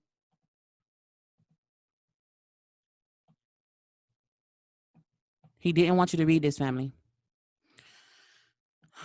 Dear Lord in heaven, please be with the hearts of people as they receive this information. Let not the God of this world blind the eyes of their minds. In Jesus' name we pray, amen. With regard to the encounter between Igbo and Judaism, if the Igbos are Jews, why wouldn't he read this for you? Why wouldn't he read this for you, people? You got to think for yourself, family. He's lying to you. He's lying to you. With regard to the encounter between the Igbo and Judaism, one must consider the recurring theme of the Hamitic Hypothesis, supported by a large majority of 19th and 20th century colonial missionaries and anthropologists. What? What is the Hamitic Hypothesis? The Hamitic Hypothesis is the idea that all of the sons of Ham were cursed because of what he did, and that this curse means that all Black people, being the sons of Ham, were to be subject to slavery. This is an idea that Europeans propagated amongst themselves, and then they projected onto Black people to make them feel like slavery upon them was justified and ordained by God. That is the Hamitic Hypothesis. If you don't believe me, look it up. But that's what it says. That's what it is, that the children of Ham were cursed. So the children of Ham, the idea that the children of Ham were cursed was supported by a large majority of 19th and 20th century colonial missionaries and anthropologists. Let's read. From Western to Southern Africa, whatever the natives' religions were, they were interpreted by Europeans according to similarities with ancient Hebrew traditions and became the object of the most contradictory European fantasies. I'm going to stop sharing just so I can make sure that the sound is going good and I ain't do nothing wrong. All right. I'm going to make sure everything's good. Okay, so let's read that again. From Western to Southern Africa, whatever the natives' religions were, they were interpreted by who? By Europeans according to similarities with ancient Hebrew traditions and became the object of most contradictory European fantasies. European fantasies. The Europeans came and saw these people, and then whatever they could use to try to construct them to being related to the Jews, they then tried to do that because they had the Hamitic hypotheses in mind. They were trying to subjugate these people. And so in order to do so, they tried to justify slavery in their own minds by interpreting their religious customs with similarities against ancient Hebrews. What does that mean? Wherever they went, no matter who they saw, they said, oh, y'all Hebrews because just this, that, and the third. Y'all do this. Oh, y'all practice circumcision, so y'all must be Hebrews. These people are telling the natives that they're Hebrew. Oh, you don't believe me? Let's read on. The customs, religions, and cultures of the Igbo from and Ashanti from Nigeria. So the Igbo are included in this interpretation of Europeans with similarities to ancient Hebrew traditions. He didn't want y'all to read this, fam. Did you read it, fam, before you started high-fiving this man, dude? Let's go on. The customs, religions, and cultures of the Igbo and Ashanti from Nigeria, the Maasai from Kenya and northern Tanzania, the Batutsi from Rwanda and Burundi, the Pils from Senegal and Niger basins, as well as those of the Zulu, Hottentots, and Xhosa from South Africa were compared to those of the Jews. It says that their customs, religions, and cultures were compared to those of the Jews, by whom? By the Europeans who made a fantasy about them being Jews so they could support the Hamitic hypothesis. They made it up. Let's carry on. From the beginning of the 20th century onward, a colonial discourse about Igbo religion developed as soon as government anthropologists and officers such as P. Omri Talbot, C.K. Meek, Darrell Ford, and G.I. Jones surveyed the newly occupied territories in order to identify the customary practices of their inhabitants. So basically, all of these government anthropologists, which it says up here that missionaries and anthropologists believe in the Hamitic hypothesis. So the anthropologists are people who study cities and societies. The anthropologists are coming to these newly occupied territories that are recently discovered by Europeans and trying to identify their practices by comparing them with Hebrew traditions. That's what it says. Read it 10 times if you have to. Then it says the synthesis of their works. Remember when he started reading from as generalizations on a whole. He didn't even start from the beginning of this. I don't know if you're going to read a sentence, start from the beginning of the sentence.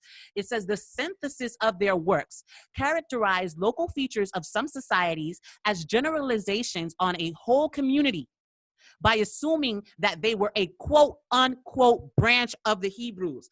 It says quote unquote. Why does it have it in quotations? Because they didn't literally believe that they were Hebrews. It says that they called them or compared them to the Hebrews. And we're going to see that over and over, that whenever they're mentioning them as Jews, they say that they're a type of Jews, or they were considered as Jews. They are like Jews. Why are they like Jews? Because they're going around with the Hamitic hypothesis in their mind and trying to color everybody as a Jew.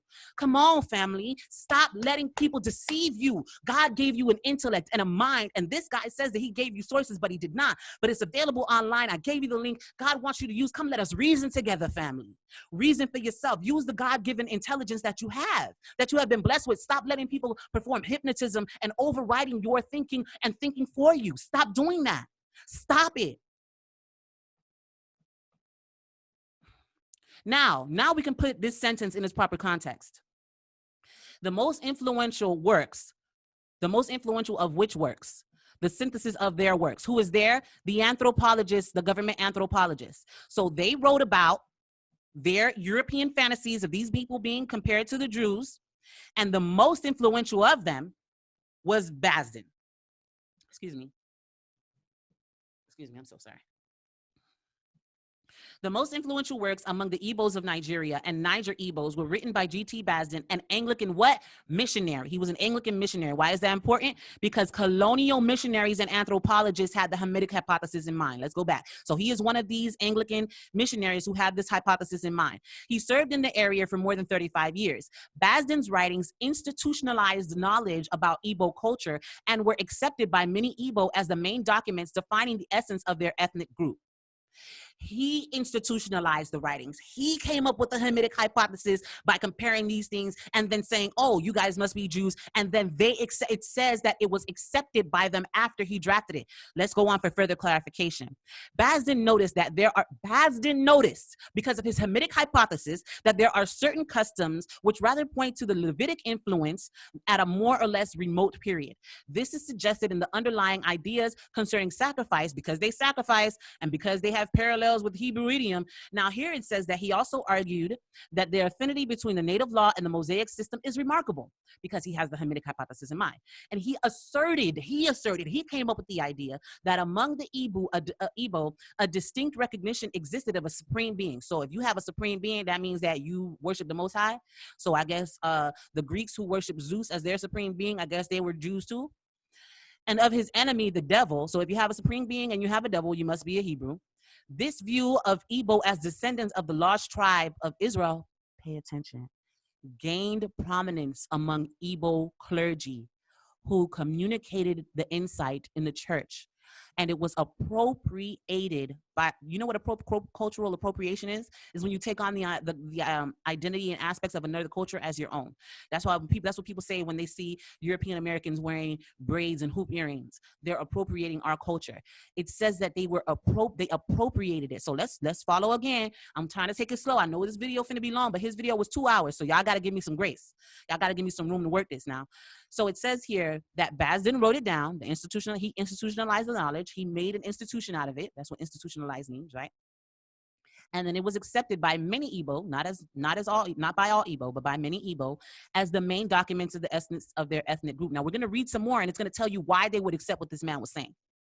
But then it says in this sentence here that the view of Igbo as descendants of lost tribes. Why he didn't read this? Oh, he did read this, as a matter of fact. He did read this. Okay, so but now it's in its proper context. The view of the Igbo as descendants of the lost tribes of Israel gained prominence among the Igbo clergy, who communicated the insight in church and was soon appropriated. So they got the idea from Basden, who was a missionary, an Anglican missionary with the Hamitic hypothesis in mind, who compared every culture that he came across with the Jews so that they could justify the subjugation and oppression of these Black people. And then he communicated that to them who already had priests. They already had priests and they had their own religious system. So then he tells the priests that, oh, y'all must be descended from the Jews. And then the clergy communicated that idea in church, and it was soon appropriated by the Igbo. But let's read on.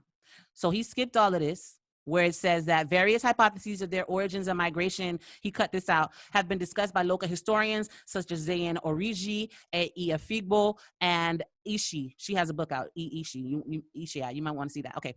But who tried to identify broader trends of migration and expansion when giving historical interpretations of Igbo oral traditions.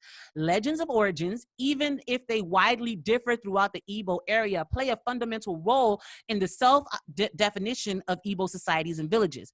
The Aro region, remember he said he was going to talk to you about Aro Chukwu, the Aro region in extreme east and Ri region in the northwest of the Igbo area are mentioned in traditions as the cradles where Igbo culture can be found. The cradle, you know what the cradle is? Where something was born. The cradle of civilization is the Mediterranean. That's where civilization was birthed. The cradle is where? In Africa. This is what their own tradition says. It doesn't say that they came from somewhere else. Remember the source that he pulled up for you and didn't finish reading, that it said that they have no tradition of being from somewhere else. Their indigenous traditions say that they came from there. So here you can read various traditions. You know, we're not going to get into that. You can read that for yourself. I'm not skipping anything important. It's just going into details about, you know, the Smiths and the iron workers and their ancient traditions about their origins. Now it says the lengthy components of the story of the exile of the 10 tribes are found in the different narrations of this myth in West Africa. But invariably, they establish the fact that the clan founder was a stranger from afar, probably of white origin coming from the east. So here we're talking about in the mythology of the Nri. So go ahead and read that for yourself. I'm getting to a point. We're at page 442. We're on page 42.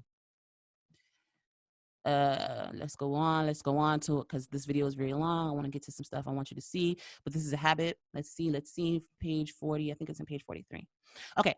So I want you guys to go back and read all of that because it gives you different ideas about where the people say they were from. Remember that the Europeans planted the seed in their mind that they're Jews.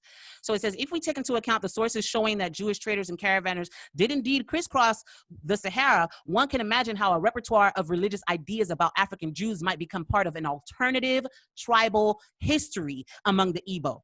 An alternative to their tribal history, meaning their indigenous history did not include these elements. But let's read some more. Let's read. He didn't want you to read this.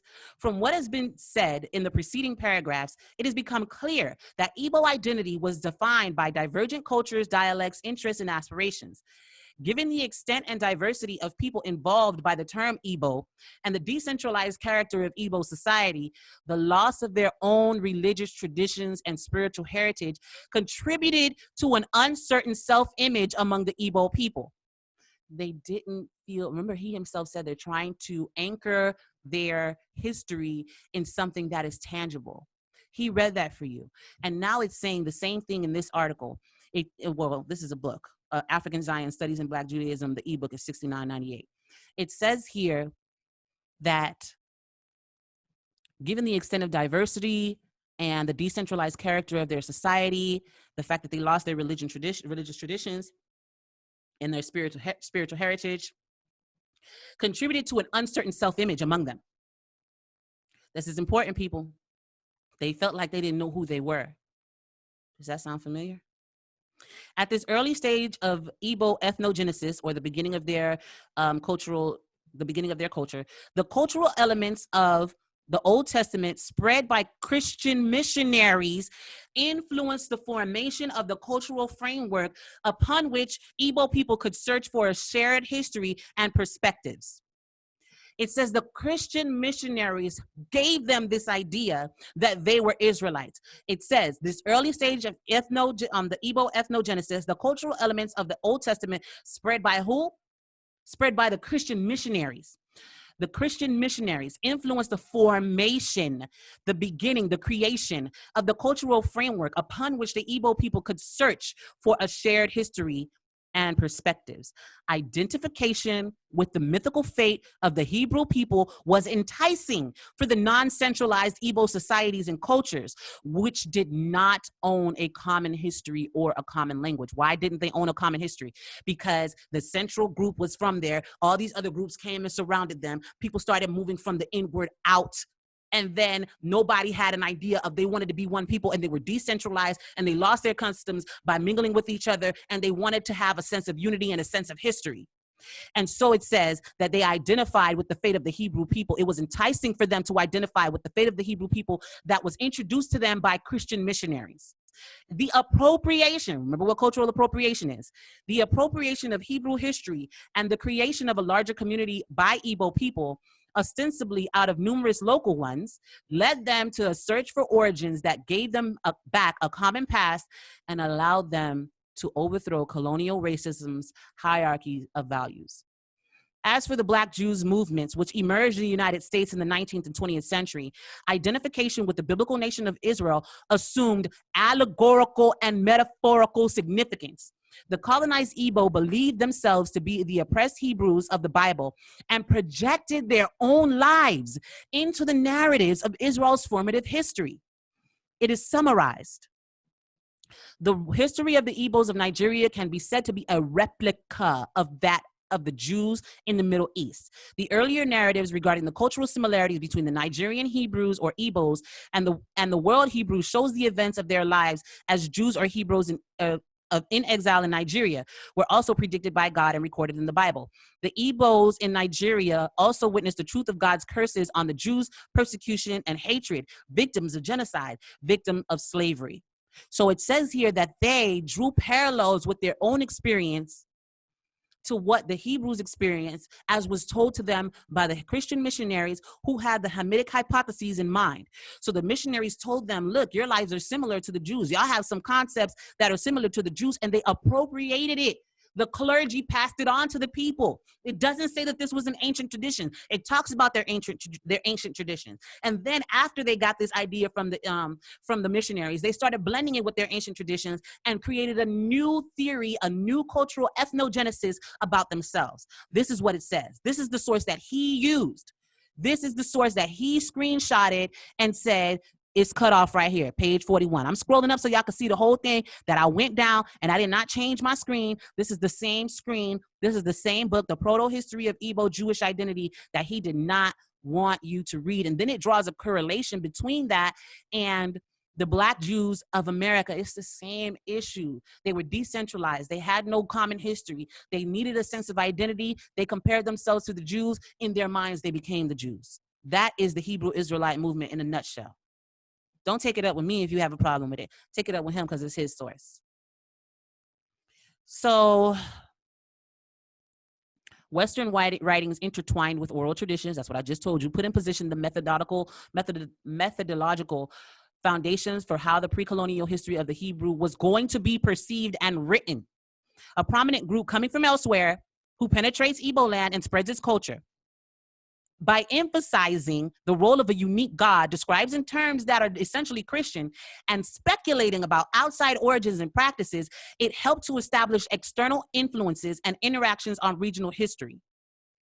So once again, family, this is his article, and it's telling you that the Igbo did not have a sense of who they were, and the missionaries came and took advantage of that, and they were Hamitic subscribers to the Hamitic Hypothesis, who used Basden's writings, him himself being a Hamitic hypothesizer, wrote down what he believed the Igbo history was, gave it to the clergy, who then turned around and gave it to the church. If you have a problem with this, don't take it up with me, take it up with Dante Fortson, who only gave you a screenshot. Now, we just spent all that time reading his own article that he didn't read for you.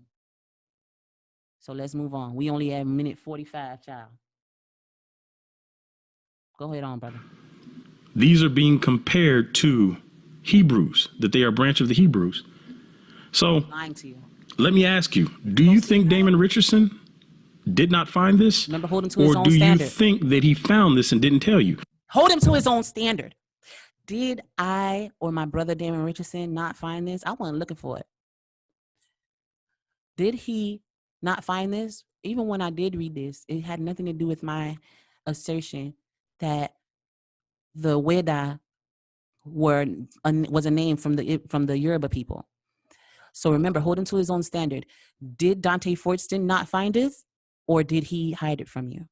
Either he's a terrible researcher or he's a liar. Either he's a terrible researcher or he's a liar.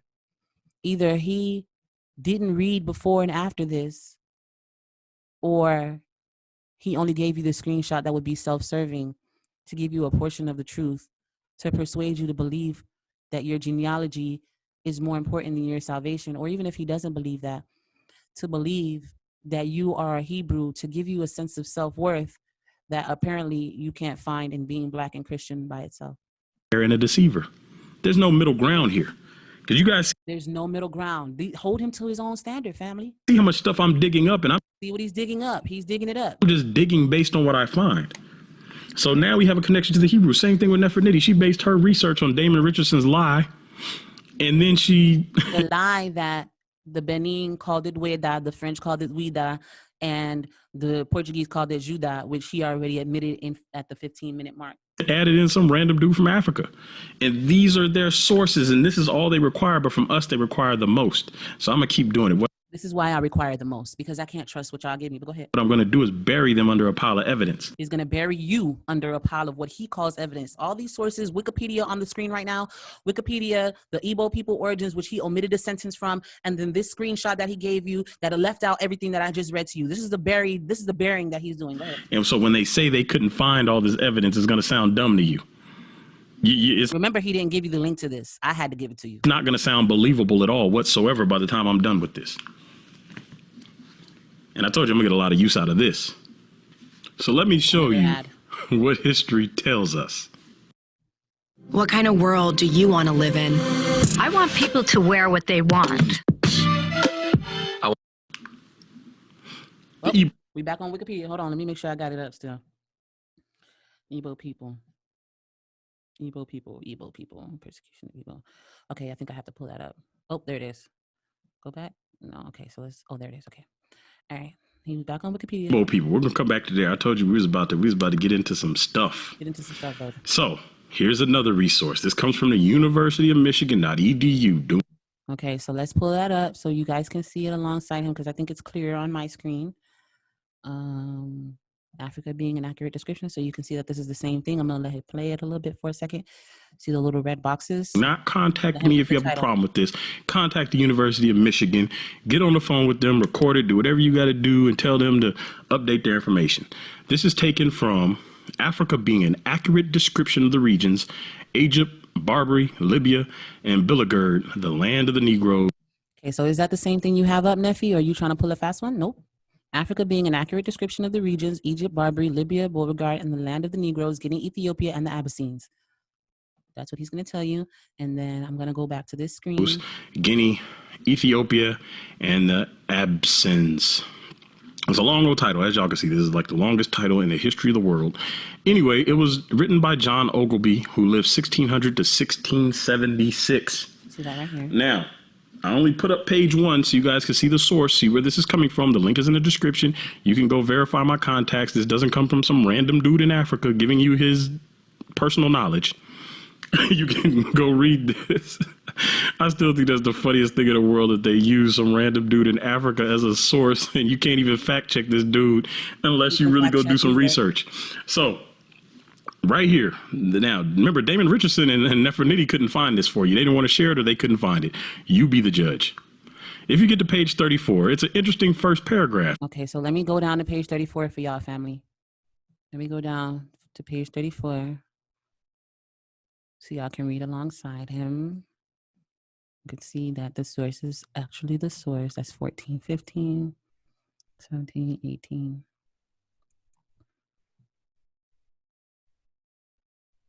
You want to close your eyes if you're somebody who gets dizzy. Okay, page 34. All right, go ahead and read for us, Brother Dante, what page 34 says. It says, many Jews also are scattered over this region. Remember, it's talking about Africa. Some natives boasting themselves of Abraham's seed, inhabiting both sides the river Niger. Others are Asian strangers who fled thither either from desolation of Jerusalem by Vespasian, or from Judea, wasted and depopulated by the Romans, Persians, Saracens, and Christians. Or else came out of Europe, whence they were banished, out of some parts of Italy in the year 1342, out of Spain in the year 1462, out of the Low Countries in 1350, out of France in 1403, out of England in 1422. These all differ in habit and are divided into several tribes, having no dominion, though both wealthy and numerous, but despised of all nations, and so abominated by the Turks that they are not admitted to be Mahometans, or of Muhammad, unless first baptized and then no otherwise made use of them to receive their customs and gather in the taxes. So Mahometan is going to refer to Muslims. Now, I want to read that to you again, because we've already seen that there were people there that keep the Christian Sabbath. There are a people there called Jews. Notice he skipped the fact that that same Christian Sabbath citation says that they were white. Why didn't he remind you that it says that they were white? According to two different maps, one in 1710 and one Jews. That's an English map, and in the 1766 French map said there are Jews there. Both of them given as gifts to nobility. And then we have seen that their language and customs seem to indicate that they were actually Hebrews. And now we're seeing another source published by published on the University of Michigan website that says many Jews are also scattered over this region, some natives boasting themselves of Abraham's seed, inhabiting both sides of the river Niger. So boasting oneself does not mean that that's what you are. You could boast yourself the most intelligent person in the world. Go ahead and look up the phrase boasting oneself. It's an exaggeration. It is seen as something that you boast yourself because you're prideful and exaggerating at the same time. So you could be boasting yourself the most beautiful, the most intelligent, the tallest. Boasting oneself does not mean that this is an actual claim. But carry on, brother. Sure. Didn't we read before that the Igbos were divided on both sides of the Niger River? They aren't from there. They want to know their history. He's repeating this lie. They want to know let's keep their going. history. They want to. That's the truth. Persecution of the Jews and Muslims by Manuel First of Oh, I thought he said he was Portugal. going to read it again. Hold on. He moved on. Why is this important? He moved on. See, He moved on. He moved on. Why is that important, Neffy? Why is that important that he moved on? Because he said he was going to read it again, but then he thought, maybe he thought, I don't want to emphasize all of these Europeans. So just came out of Europe from where they were banished. And we're going to talk more about it. As a matter of fact, he's going to talk about it to you right now when he talks about the persecution of the Jews in Portugal. So some of them, it says that these people are on both sides of the river. Yes, it says that. Then he says some of them came out of Italy in 1342. Remember, he keeps harping on these maps from the 1700s. The earliest map he showed us was 1710. That's at least 300 years after they were banished out of Portugal. So all of these Europeans, it says they were banished out of parts of Italy in 1342, out of Spain in 1462, out of the Low Countries in 1350, out of France in 1402 and 1403, out of England in 1422. All of these people, these all differ in habit. They have different customs and are divided into several tribes. These people, these white people blended in with the tribes, having no dominion. They are wealthy and numerous, but despised of all nations. Why are they despised? Because they're white foreigners. The map said that they were white people. And now he's going to read to you another Wikipedia article. I don't lost count. 1, 2, 3, 4. I think that's at least 6 Wikipedia articles. So let's go back and let him read to you, as my custom is. And why I said it was 6, because here's another one over here. Here we go. We see that they boast that they are Abraham's seed, right? But how did they get there? How did they get there? The expulsion of the Jews from Portugal. And again, Damon Richardson and Nefer Nitty couldn't find this for you, even though it's on Wikipedia, right? So they could have Googled this stuff. So you see the Wikipedia article. Is this in the links? Maybe. Let's find out. Expulsion. There's only one Wikipedia article. You can tell because it says Wikipedia. And this is not here. It's not here. It's not here. So that's okay because it's on Wikipedia and we can find it easily. So I'm going to, once again, I want you guys to see that I'm showing you the same thing he's showing you. And then you can read alongside him. Oh, I forgot to press play. Sorry. Stuff and found it. On 5th December, 1496, I'm reading from right here. King Manuel I of Portugal decreed that all Jews must convert to Catholicism or leave the country in order to satisfy a request by the Catholic monarchs of Spain. During the negotiations of the contract of marriage between himself and the eldest daughter Isabella, Princess of Asturias, as an unstated condition to win her hand. So the King of Portugal, Manuel I, is going to marry the daughter of the King of Spain, Isabella. So part of the Catholic monarchs of Spain, part of the negotiation is that they have to expel all Jews from Portugal if they do not convert to Christianity.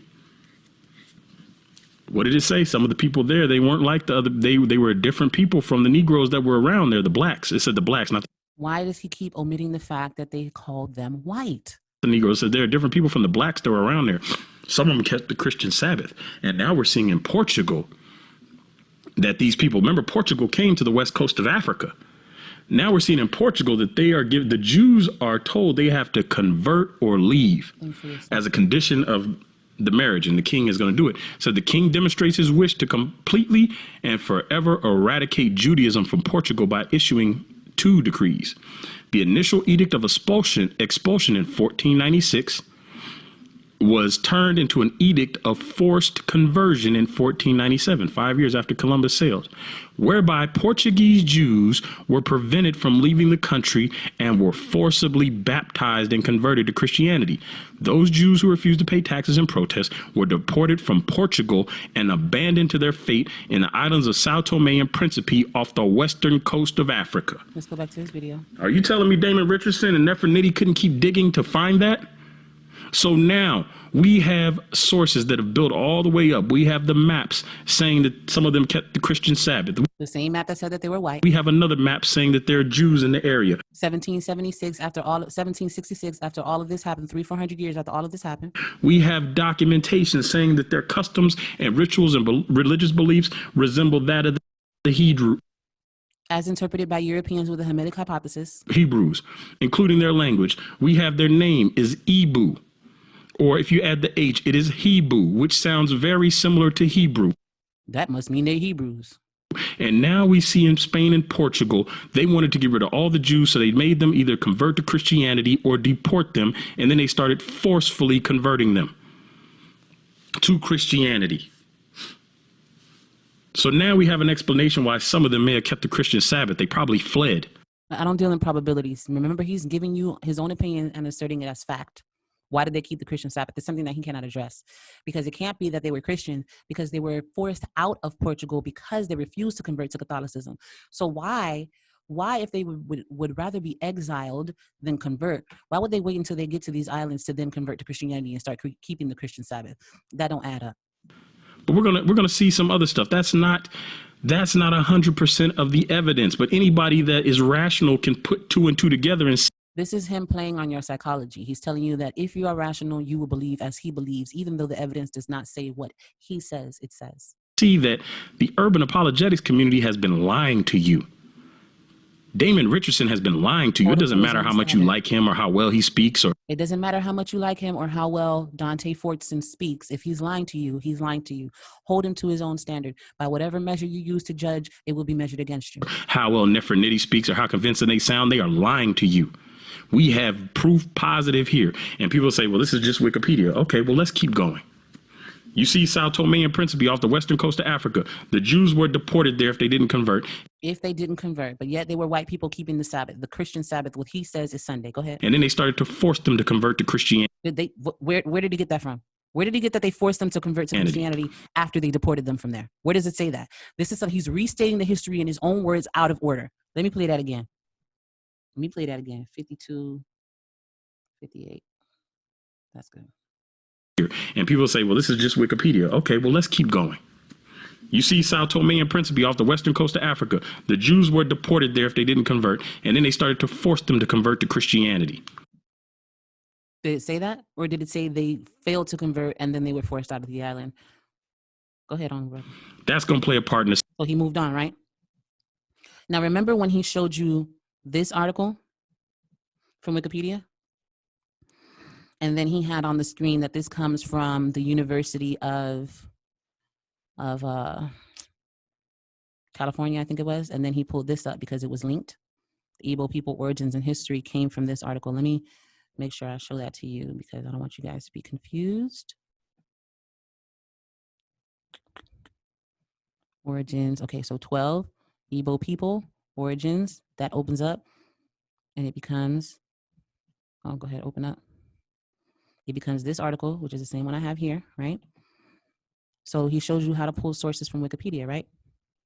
Okay, so before I allow him to move on, let's pull sources from the Wikipedia article he was just reading entitled Persecution of the Jews. Let's pull a source. There's a source right here. Those Jews who refused to pay taxes in protest to Portugal and abandoned their fate were deported from Portugal and abandoned their fate to the islands, abandoned to their fate in the islands of Sao Tome and Principe off the western coast of Africa. Then he showed you the map, but he didn't show you what this link says, the source for this sentence. So at the end of the sentence, there's a citation. You'll see that it's after every so many sentences, there's a citation.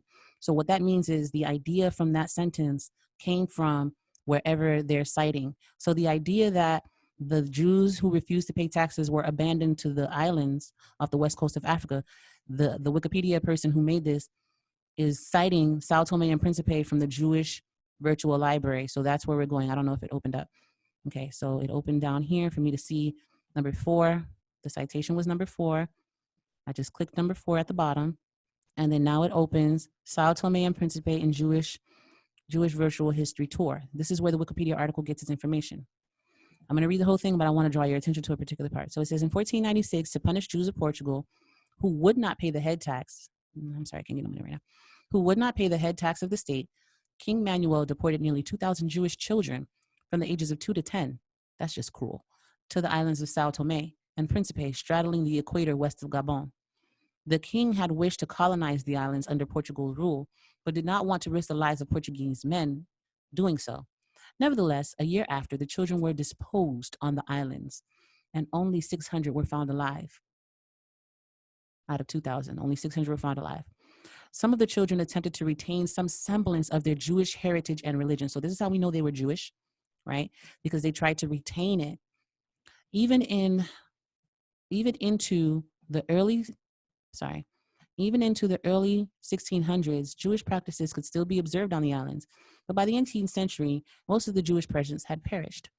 A new small community was established in the 19th and 20th centuries with the arrival of a few Jewish cocoa and sugar traders.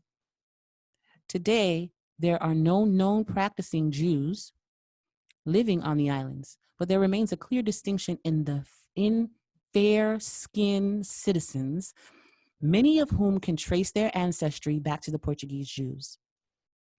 This is irrelevant. I'm going to come back to that sentence. On July 12, 1995, the International Conference was held on the island's 20th century Independence Day to commemorate the Jewish Portuguese children who were discarded on the islands in the 15th century. He didn't tell you they were children, and he didn't tell you that they were fair-skinned citizens who can trace their ancestry back to the Portuguese Jews. Why are they fair-skinned? Why are they fair-skinned? Because all these Europeans, because they were kicked out of Portugal. These are his sources. These are his credible sources. Fact check me. Okay, I'm fact checking you. His source says that many of them can trace their ancestry back to the Portuguese Jews who were initially kicked out there, who were white people. So why did the map of 1766 say that it's white people, or at least a different kind of people? They were white people. Not because whatever he's going to try to fabricate, not because of mulattoes, which I told you he would never say again. He has not said the word mulatto again. Mulattoes were not kicked out of Portugal. Remember, I'm going to keep this here. Many of whom can trace their ancestry back to Portuguese Jews because of their fair skin. There's a clear distinction in their fair skin. The fact that they're lighter than everyone else can easily be seen, and they trace their ancestry back to the Portuguese Jews who were kicked out, who are white people. But I'm the one that's lying. Go ahead. Let's go. Let's go, baby. He's on another article. Black Jews, the religious challenge or politics versus religion. I gave you all my sources. Check me, fact check me. Do you see Black Jews here? That's my video, Nefer Nitty, Igbo people Wikipedia, Igbo people, the other article, Slave Voyage Database. We haven't gotten to these. Universal Geography, Igbo Jews in Nigeria. That's a YouTube video, 1766 map. Nehushtan, Wandering Jews, Igbo Suspectors, another map, John Ogilvie, we already read that. Tribute for the Negro, account of the slave trade, history of the Jews from the destruction of Jerusalem to present time. Is the phrase Black Jews, the religious challenge or political versus religion in there? No, it's not. Now, if you weren't surprised by the other screenshot of page 41 that he gave you, whether you were or weren't, this one is worse. This one is worse. This is another article that you have to download. He didn't give you the link. If you don't have a JSTOR account, you're not going to be able to read it, but you can create a JSTOR account for free, and they allow you to read them for free, but you can't download it. You have to pay to download. But basically, you can just screenshot it, and that's what he did here. He read it, he screenshotted it, and he's going to start on page 217 and then read to you and tell you to skip to page 235. But what Nephew's going to do, because I'm being honest with you guys, I'm going to read through his credible source, and we're going to see exactly why he only screenshotted these portions and gave you the version of the story that he wants you to have. So I'm going to let him speak and let him read to you, and we're going to read alongside him. Once again, if you don't have a JSTOR account, it is for the free. It is for the free. Where's the JSTOR? I didn't pull it up. That's okay. I got it. Don't worry about it. Let me pull up my spreadsheet. It's on my spreadsheet.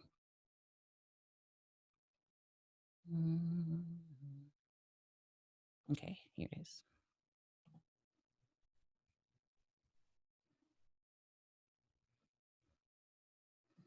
Okay. Black Jews, the religious challenge or politics versus religion. So once again, I'm going to let him read it to you. I'm going to let him read what he wants you to read and give you the conclusion he wants you to give you. Then we're going to fact check him. Let's go.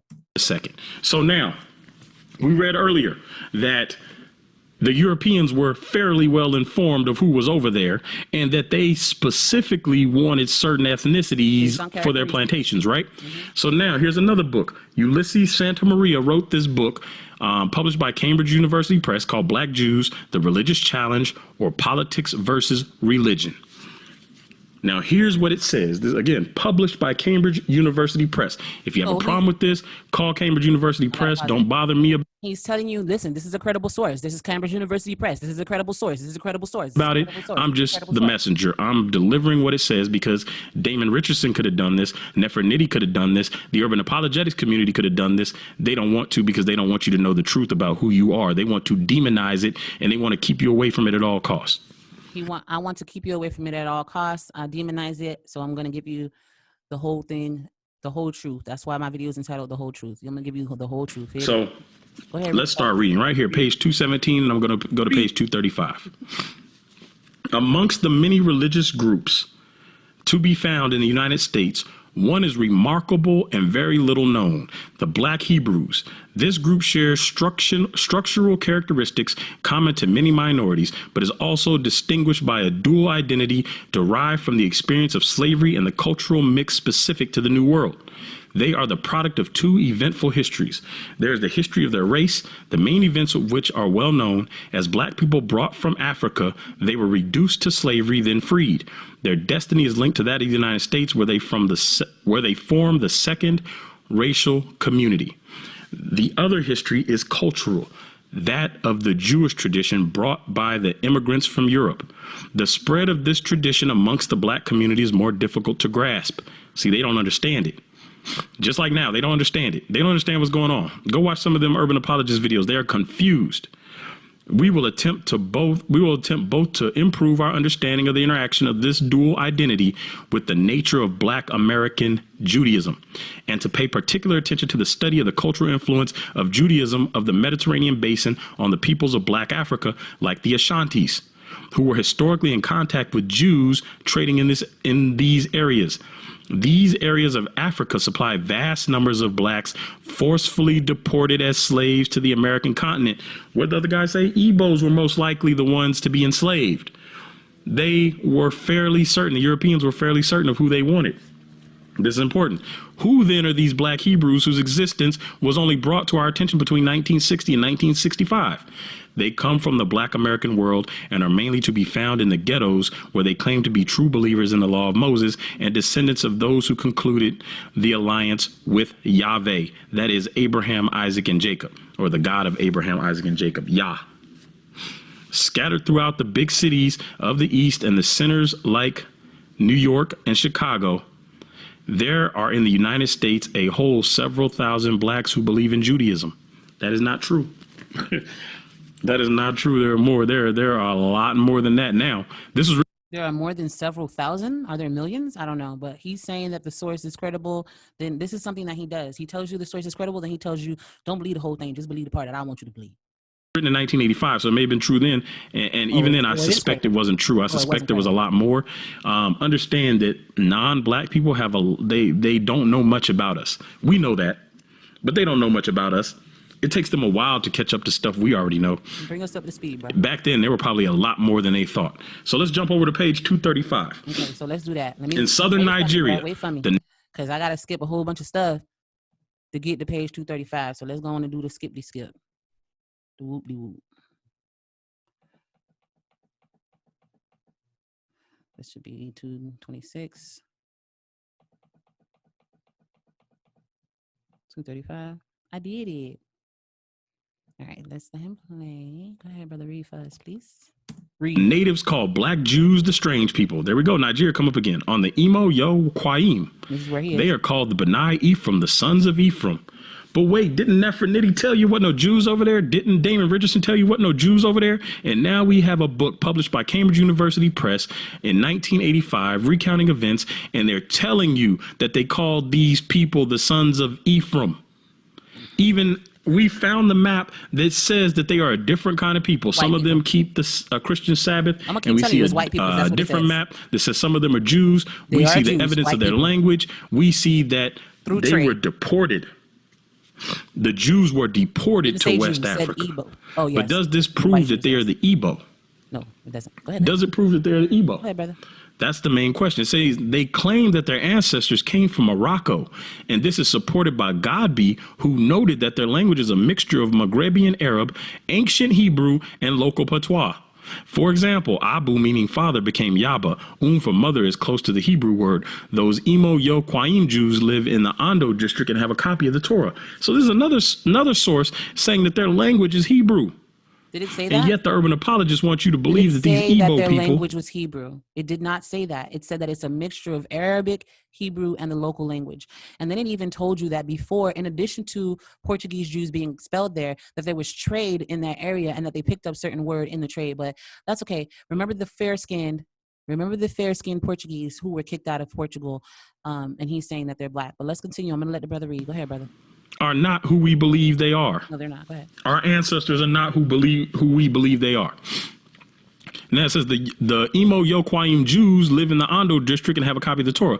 The study of customs and rites and the analysis of semantics of these African tribes have led many of their observers to propose some hypotheses and even draw some conclusions. Dr. Alan H. Gabi reached the following conclusion. These factors have a very specific significance if we consider the presence of Judaism among the American Negroes. Hundreds of thousands of slaves were transported to America from West Africa during the trade, which started some 400 years ago. What traces of Judaism still remained among the Negroes of West Africa at that period? To the extent that they were persecuted, they were more likely than other Negroes to be seized during wars and sold as slaves. Let me say that again.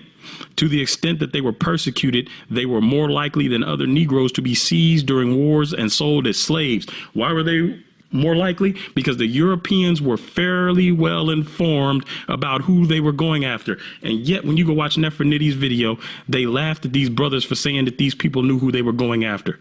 When you watch Damon Richardson's video, they mocked these brothers for saying that this is Judah. And here we have another source, not a black source, but another European writing about this and saying that these people were more likely to be seized and that they are linked to Hebrews through language and tradition, just like the other source. It says hundreds of, let me go here. What traces of Judaism still remained among the Negroes of West Africa at that period? To the extent that they were persecuted, they were more likely than other Negroes to be seized during wars and sold as slaves. It is virtually certain that many part Jewish Negroes were those sent as slaves to America.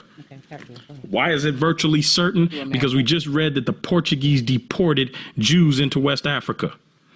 How many of them would have been able to conserve some Jewish customs is another question. This conclusion put forward by Gabi, which argues for the existence of a more or less recurrent Judaism in West Africa in the same places as those from which the Negroes were taken, is shared by others such as Maurice Delafosse. But most significantly, it has been adopted by a class of educated black Americans as a key argument to demonstrate that the Jewish religion is the traditional religion of Africans brought in slavery to the American continent. So again, don't tell us we don't have no evidence. Right here, they're saying Judaism. I'm sorry, I don't want to cut you off, brother, but I just want y'all to see that his little screenshot here that he created. He wanted you to know that it was Cambridge University. He wanted you to read page 217, which is the first page of the article. Then you go all the way to the end and read 235 and 236. And then it stops here. Let me see if I can enlarge that. It stops here, in slavery to the American continent. So that's important, because the very next sentence, just like he has done time and time again, the information that he's omitting, the information he's leaving out, shoots him in the foot, and he doesn't want you to see that. Was brought to America by the people that were enslaved from West Africa, which answers your question. If you're wondering why African slaves were singing Kumbaya in a language called Gullah, which is a Hebrew word, it's because they were kidnapping Israelites. Remember that the kidnappers are the people from Xweda. The kidnappers are the people from Xweda who went into the interior and captured the Igbo people. So Israelites were kidnapping Israelites, apparently.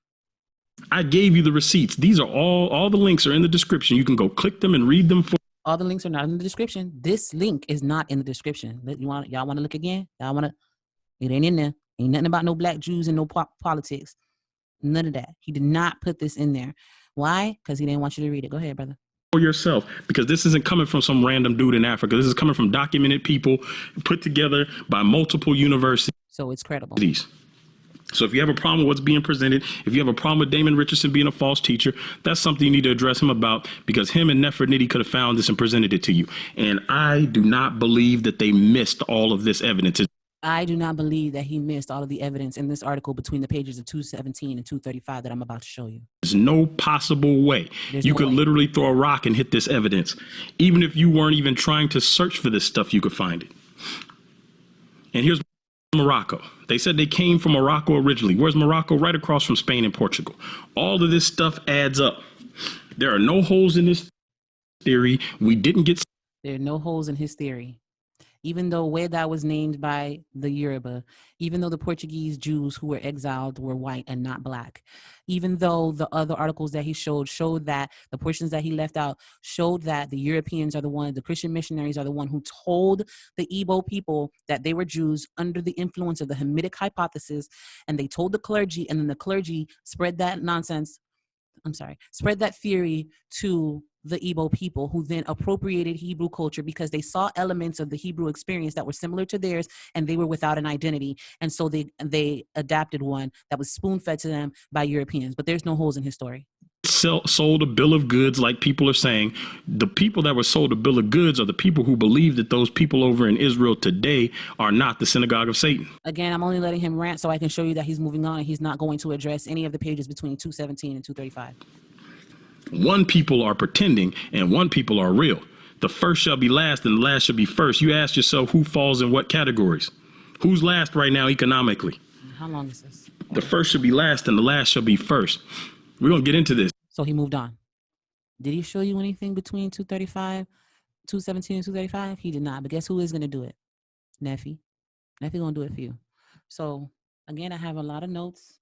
And if you see my Excel spreadsheet, in which I put my notes, you'll see that there are a lot of notes in this particular section. You know, I have page numbers and everything. If you want this, you can hit me up, neff@neffernitty.com.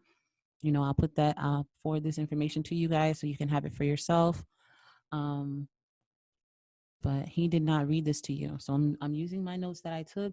I'm not going to read a whole 20 pages because this article is 24 pages. I'm not going to read to y'all 24 pages, but I'm going to bring out some of the elements that he left out. And I'm going to put those sentences that he read in proper context like we did with the Proto history. Okay. So let's go back to he read for you page 217 in its entirety. So that's not necessary. But let's go to page 218, which is the second page of this article. Okay. Now, I think I'm going to read this whole page just so that you guys understand what's going on, but I'm not going to read everything to y'all because we're only halfway into his video. And so far, everything he's presented is full of holes. We've been to 6 Wikipedia articles. He's showing you selective images from his text and then telling you that this is what it means, leaving out the parts where his same documentation argues against him. And we're only 1 hour into a 2-hour video. And I know, this is long, but y'all gave him 2 hours, so y'all got to give me the right time to address what he's saying. So now I'm going to take you to page 218. We're going to pick up where he left off. I'm going to pick up at the bottom because he stopped where it said there were several thousand. Didn't say seven, said several. But the ideology and beliefs within this apparently homogenous group, let me go back. Homogenous community are very varied and range from Orthodox Judaism to forms of Christianity. So this is another thing, like they, again, even back then when Hebrew Israelite identification arose, they've always said we're not all the same. And this article is going to elaborate on that a little bit. So again, I make generalizations. I understand that they're not all the same, but there are current themes throughout them. So here we go. The journal Christianity Today has set out a brief typology that distinguishes 3 categories of members in the Black Jewish community. 1, those who speak of returning to Israel. That's one category. 2, those who believe that the Blacks are the true Jews and who accept Jesus as a prophet. 3, those who call themselves Black Israelites or Black Hebrews and who consider themselves direct descendants from the patriarchs. Like all classifications, this proves to be a somewhat arbitrary as well as incomplete expression of the disparities that exist in the Black congregation at both the level of religious practice and of belief. So they vary in how they practice their beliefs and what they believe. And we can't really sit down and pigeonhole every little thing. These categories are not watertight. And one particular congregation may have features of other categories. This is the case of the Benin Sakin Sar Shalom congregation in Chicago, part of whose membership is settled in Israel. They are scarcely mentioned before 1967, when several of them returned to Israel, the land of their fathers. Remember, every time they compare them to Jews, it's in a comparison. It's never saying that they are Jews. This raises the problem of integration and an internal split within their movement, which attracted certain amount of publicity. Hold on. I think I left something out of the other article that I wanted to highlight. So I'm going to check my notes briefly because that just triggered me. Okay. I did not. I went through it. Okay, so the paradoxical search for an original ancestral and mythical place is comparable with the other tendency of Black American activist movements to aspire to return to Africa, which is sentimentally considered the motherland. This quest for an origin and for African links has been strikingly described in Alex Haley's novel Roots. The author, a contemporary Black American, was able to reconstitute the genealogy of his family over time, since the day in 1767 when his ancestor landed on American soil to be sold into slavery. It can be argued that there is a significant correlation between American Blacks' consciousness of their Blackness, of their lack of a historical past, and the appearance of Black Hebrews and Black Muslims. Remember, the title of this article is The Religious Challenge or Politics versus Religion. So they're saying that there's a religious response to a political ideology, and we're going to talk more about that. But they're saying it's the same phenomenon that's taking place when Black Hebrews is also taking place with Black Muslims. The fact that these two phenomena occurred at the same historical moment is evidence of this connection. The religious phenomenon stemming from the social and cultural needs for an existence that is recognized, affirmed, and vindicated. We're going to talk about that. We already talked about the Igbo feeling displaced because they were decentralized and they had so much movement going on and they didn't have a shared local history, and the European missionaries taking advantage of that and giving them a history. And this other article, which again is his source, is saying the same thing. Why didn't he tell you to read page 218? If you have a problem with that, take that up with him. To understand this religion's phenomenon, we need to both explore the premises of the movement and resituate the American Black. It was during the 60s that the Black American movement was organized and its claims intensified. Everyone knows the slogans: Black is beautiful, Black power. No one can be unaware of their resonance, their message, the implications they have for millions of Americans, white or Black. This political ideology as a whole is supported by a whole set of arguments, by a philosophy, by a kind of cult Blackness, the color of Black skin, of racial identity. We are now on page 219. Remember, we talked before about religious appropriation. Let's read on. The latter, does this imply an apology for Blackness or for Black power? The latter is created and finds its justification and its roots in pseudo-biblical or religious explanation. Pseudo-biblical. It creates its own theology, the theology of Black power. Does this mean political power that needs to be supported by a religious justification?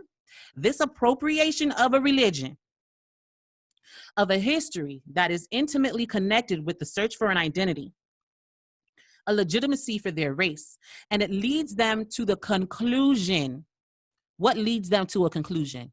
The appropriation of a religion and a history intimately connected with the search for an identity leads them to the conclusion that the Black Hebrews are the descendants of Abraham, Isaac, and Jacob.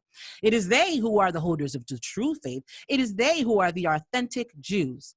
The need for an identity led them to the appropriation of a religion and a history that is connected with a search for identity. Let's keep going.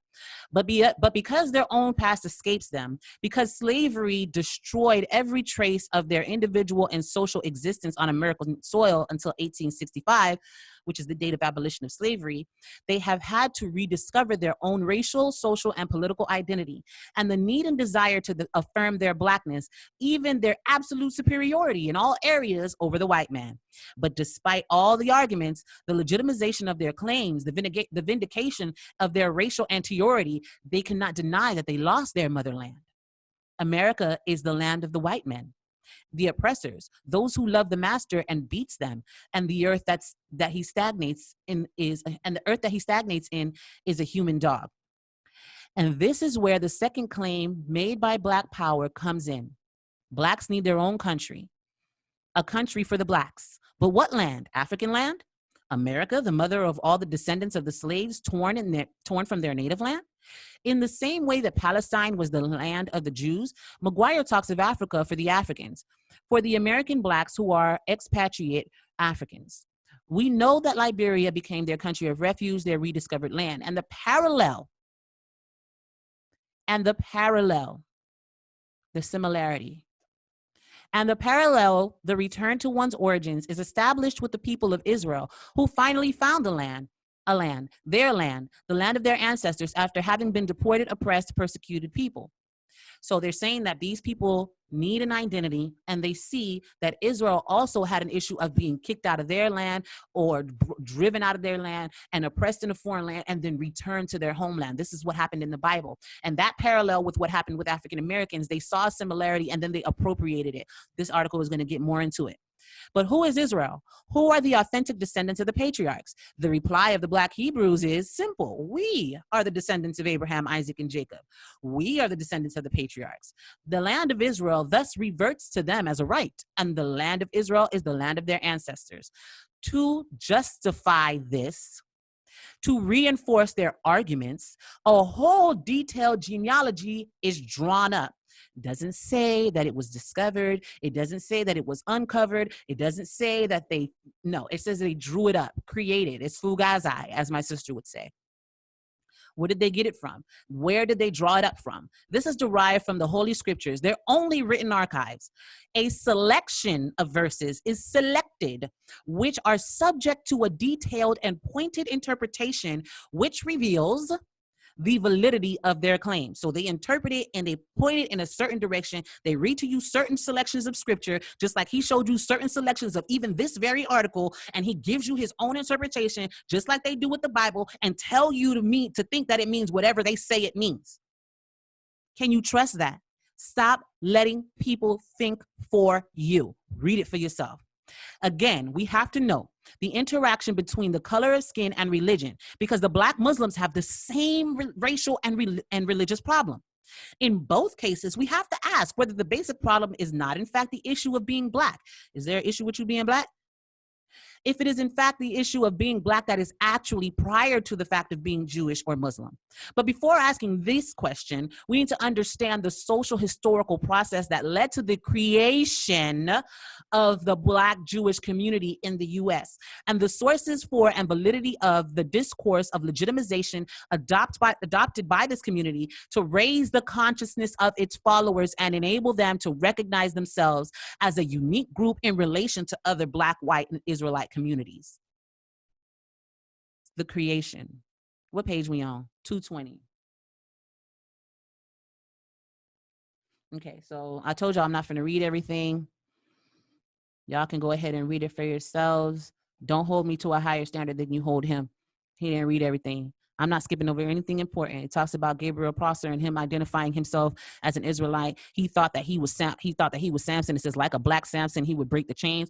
So it talks about the slaves identifying with the children of Israel. And this is why the slave Bible was given, because they didn't want them to identify with the children of Israel. So for those of you who are not familiar, there was a redacted version, a version of the Bible that had only certain parts of the Bible in it. And it took out anything referring to liberation. It took out anything referring to God being a deliverer.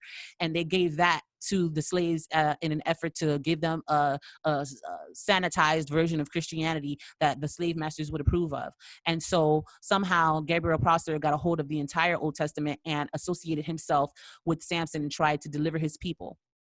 So that's what that is talking about. I'm skipping up to page 221. Is this 221? Okay. All right, so we're skipping to right here.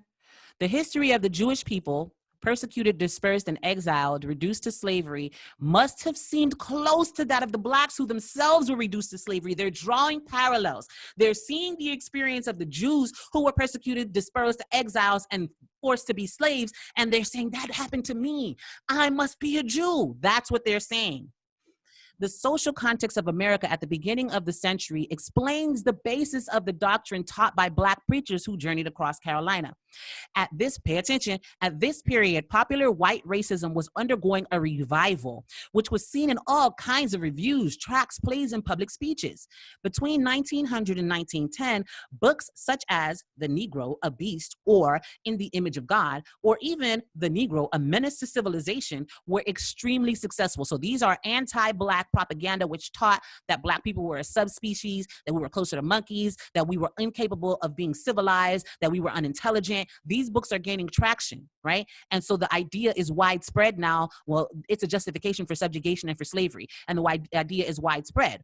And so it says here that between 1901 and 1909, Ben Tillman argued at public meetings that the Negroes were the same family as monkeys. Their race was debauched and ignorant. Debauched is like low class, unrefined, like trash, basically. This increase of white racism was not the sole prerogative of the Southerners, but the Southern states, but was found throughout America. So it wasn't just in the South that they had racism. It was all across America. As a response to the violent attacks of their racist adversaries, they developed the idea of Black people as a chosen nation, the chosen nation. Okay, so as a chosen nation, the chosen nation. However, in the history of mankind, the chosen people are the Jews. So it's saying that in response to this racist ideologies being spread by Ben Tillman, who calls us monkeys, the Negro a beast or in the image of God, or even the menace of civilization, in response to this flagrant racism that is spread throughout America, Black Americans then needed to form a response to that, to counteract that negative psychology that was put in us.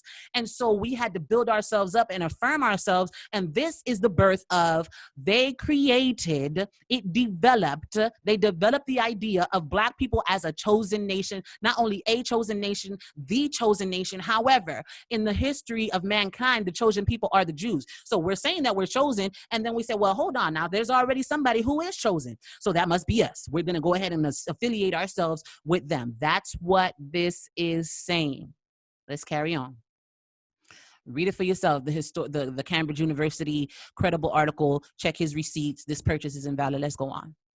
In addition to the social context, a second factor was important in this attraction felt by the Blacks for the Jews and Judaism.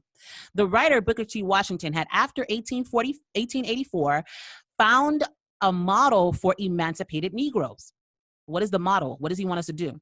For him, it was essential to preserve human dignity. And what people knew better how to do this than the Jews through their centuries of persecution. So he said the Jews have always retained their dignity, even though they were persecuted. We were persecuted, or we are being persecuted. We need to retain our dignity. Let's copy the Jews.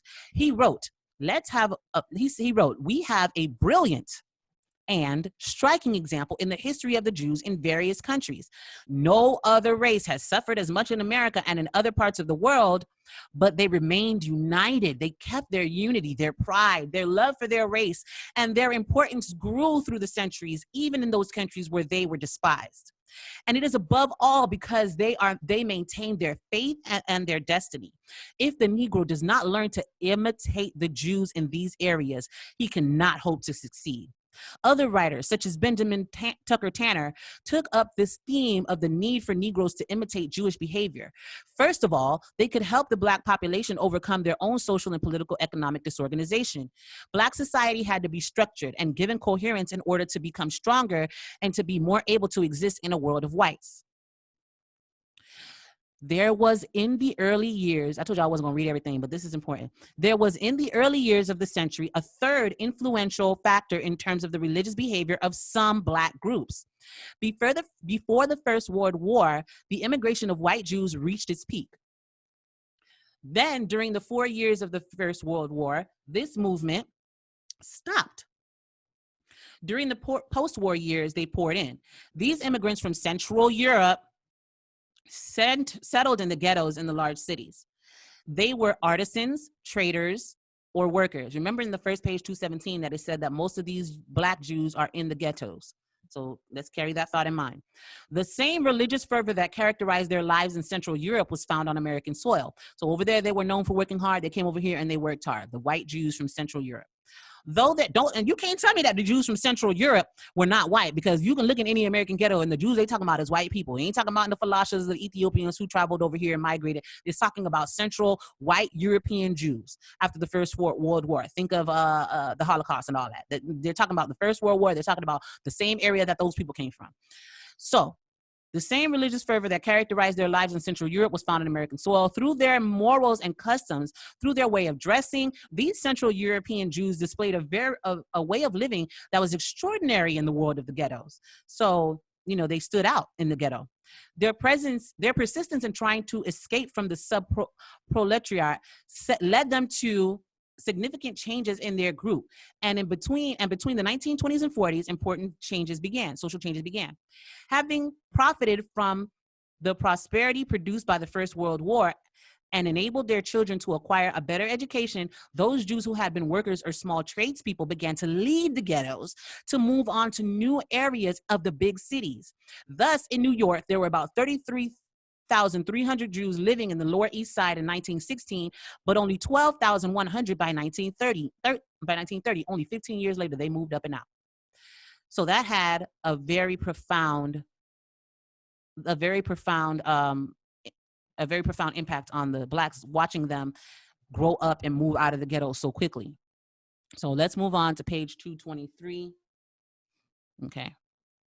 Now, after the War of Secession and the mushrooming, so this is just talking about, okay, the religious fervor of the Central European Jews must have found an echo in the Black soul. Some Blacks did occasionally work as Shabos Goyim, in other words, non-Jews employed by Jews, to carry out certain tasks in the synagogue, such as turning on the lights on the Sabbath. After the War of Secession, there was a mushrooming of Black churches, and the influence of Black preachers and prophets was in proportion to their knowledge of the Old Testament. On all evidence, the most favored texts were those which trace the history of Israel rather than the New Testament, the Christian texts. Christianity had been compromised by slavery since it was the religion of their old masters, and as a result was unacceptable. The Jews were more familiar, the blacks were more familiar with the Old Testament, the Bible of the Jews. They took it as transcribed from the actual words spoken by God himself and had great admiration for the patriarchs and their history. This admiration, which was not untinged by jealousy, the blacks wanted to both identify with and imitate the modern Jew. This was not a sudden occurrence, since the crisis of identity had occurred sometime before this. But through perceiving themselves as Jews, they took on a known identity, one which already existed, one accepted by all civilized people. Furthermore, the blacks had seen the Jews who had lived beside them and watched and understood their social ascent. Ascent means climbing, descent means going down. So it says that they watched and understood their social climbing, their financial success, their progressive integration into the richer classes. The proximity of the white Jews had a considerable effect on the Black population of the ghettos. Through watching them live, they had recognized the validity of Booker T. Washington's statement on the need for Blacks to model themselves on the Jews. They saw the example of the Jews next to them and how they were able to climb out of the ghettos. They saw that they maintained their dignity. As Booker T. Washington said, we should copy them. As Benjamin Tucker Tanner said, we should copy them. So not only did they copy them, but they took on their cultural identity. So this is going to go into some of the characteristics of the different Hebrew Israelite, Black Hebrew Israelite movements. In New York, the communities of Black Jews attempted to establish contacts with Orthodox Jews whose religion was not only centered on the Bible, but on tradition and on the Talmud. So here there's several Black synagogues, several Black so-called prophets, leaders who were charismatic. Here we have Arnold Ford, who studied with a Jewish immigrant, and his knowledge of the Talmud enabled him to include some of his rules into his groups. So, they basically learned directly from white people. In this case, white Jews, similar to West Africa, white Jews coming from Europe, coming from Spain, Italy, and Portugal into West Africa, who are white Jews who keep the Christian Sabbath, right? White Jews in West Africa. These are white Jews in America. It's the same exact thing. And remember that the Igbo people felt like they were discriminated against and they were not accepted and they didn't have a history and they needed a history, just like Black people in America were discriminated against and didn't have a history and we needed a history. And so we also, just like the Igbo, took on what we saw from the Europeans, in their case, European Jews, as well as Christian missionaries and anthropologists, in this case, European Jews directly, and the Old Testament, and the parallels that they saw with the Old Testament, in addition to watching these white Jews climb up out the ghetto in a matter of 15 years, they began to copy them. I'm checking my notes. We're on page 224. Let's go to page 227. So you can read about, Marcus Garvey, the connection with the Jews. You can read about some of the history of the Hebrew Israelite movements. We have to move on. So 225. 226, 227. Okay, 227 says here.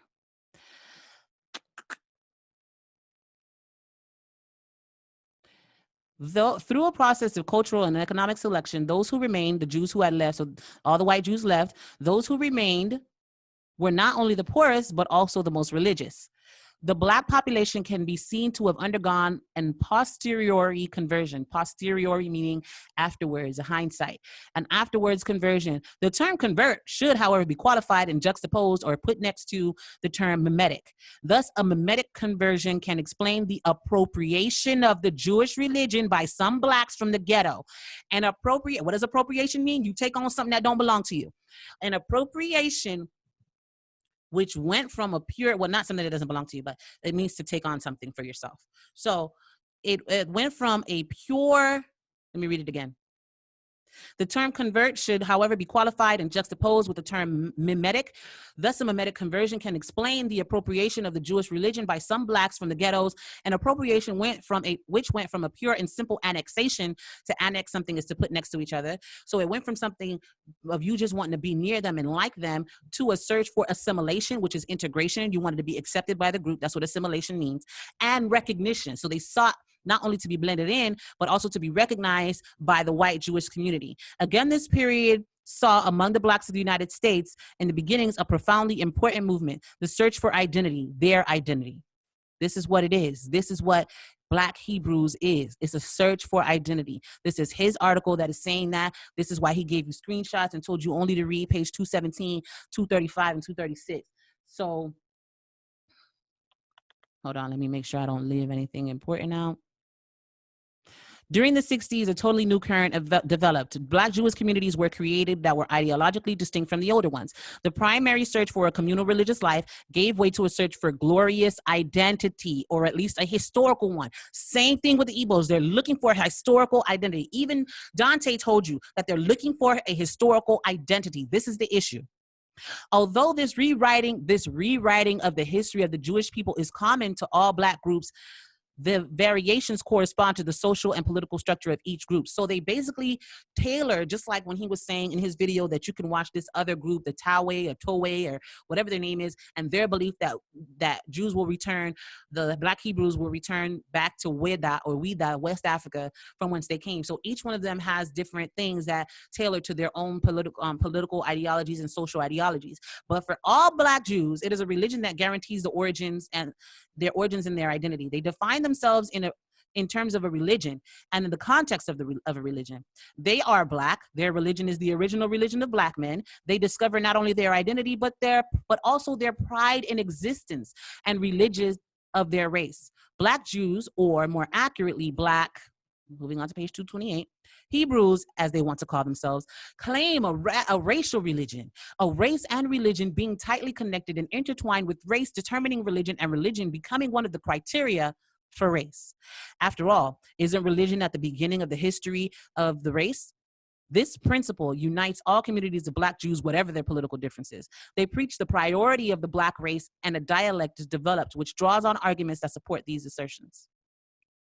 So we are now on page 228. Okay, so let's go down.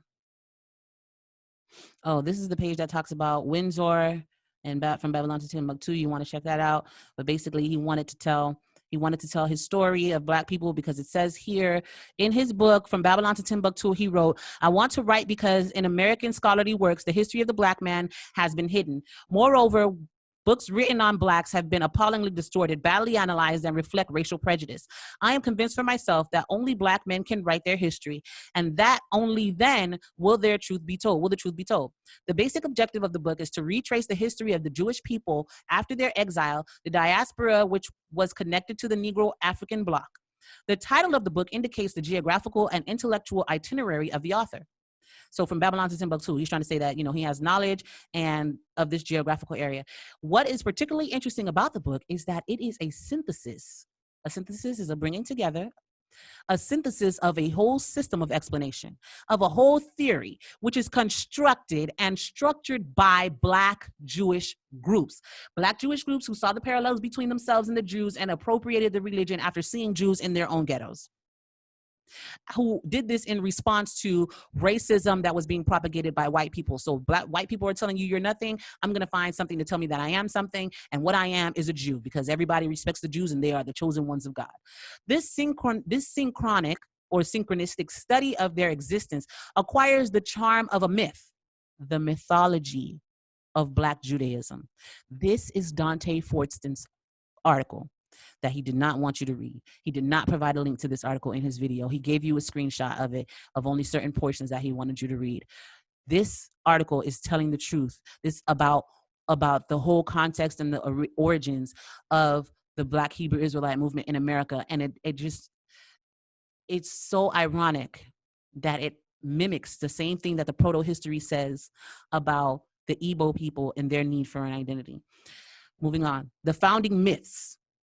In a society with non-existent collective memories, for which the past only exists in fragments and cannot be discovered through, so they don't have a past that they can discover through what? Through tangible facts, events, written or archaeological documents, there is a vital need to create an artificial or mythical past. The need is to create a past. If this historical past does not exist in society, the society must, in effect, elaborate myths in order to explain its origins, its connections, its value as an element of continuity. Thus, the original myth formulates what a society claims, and its origin at the beginning of time. It locates its structures and the religious and social bases of the group. The study of this myth reveals the ambitions of the human group that elaborated, adopted, and propagated it. Few human groups in societies could have a greater need to attach themselves to a past or create one than the Black American community. As Black men who were torn from the African continent, their homeland is Africa. America was originally peopled by red Indians who were colonized by the white man. Black men were imported forcibly onto this continent. Their presences in America, the why and the wherefore of their installation on American soil are known. The American plantation's increasing need for a servile labor force, for a slave labor force, which was collected by slave ships from the African coast and transported to the American continent. This traffic in Black slaves was called triangular trafficking because since the stopping points of Europe, Africa, and America made a triangle. So they have a need for a history, and they fabricated a myth. They fabricated a myth to give them what they needed. Let's move on to 231. Look at all this time I got to spend on this article that this man should have read to y'all. 231. My note says that. Where's my notes?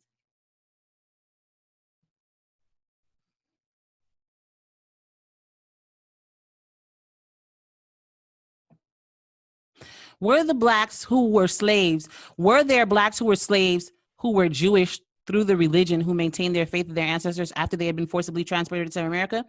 Only through the analysis of mythology of the Jewish African origins of the Black Hebrews will this become clear. So now they're going to talk about this. They're going to talk about several things: witness tales, who mentioned the existence of communities of Black Jews. So this article is going to examine the idea of Blacks actually being in West Africa and being Jews, right? So what is the sum? What is the sum of these arguments? Page 232.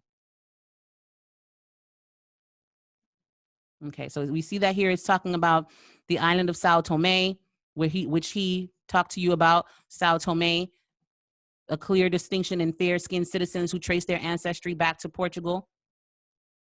So that's what it's talking about. It says they must have settled in Portuguese colonies over the centuries, mixed with indigenous Black population. Near the Congo and Gabon in 1776, Black Jews called the Bavumbu, which we're going to read about more later, lived on the coast of Luango by the river named Rio Muni. It would seem that they adopted Christianity at the same time, maintaining their Judaism. So that would explain why there are white people who are keeping I told you we was going to bring it up. That would explain why there are white people who are keeping the so-called Christian Sabbath, who also call themselves Jews, because they were exiled under the king of Portugal, who sent them to West Africa. So all of this here talks about David Livingstone. If you're familiar with this argument, or if you're not, rather, you should go back and read this. I'm not going to read all this. He did not give you all of these he did not give you all of these arguments. 233.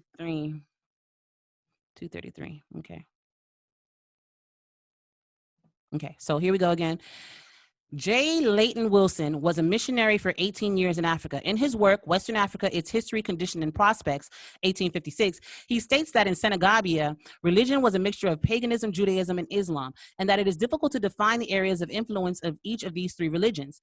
In northern Guinea, paganism and Judaism were closely intertwined, and in the south, there were more traces of Christianity.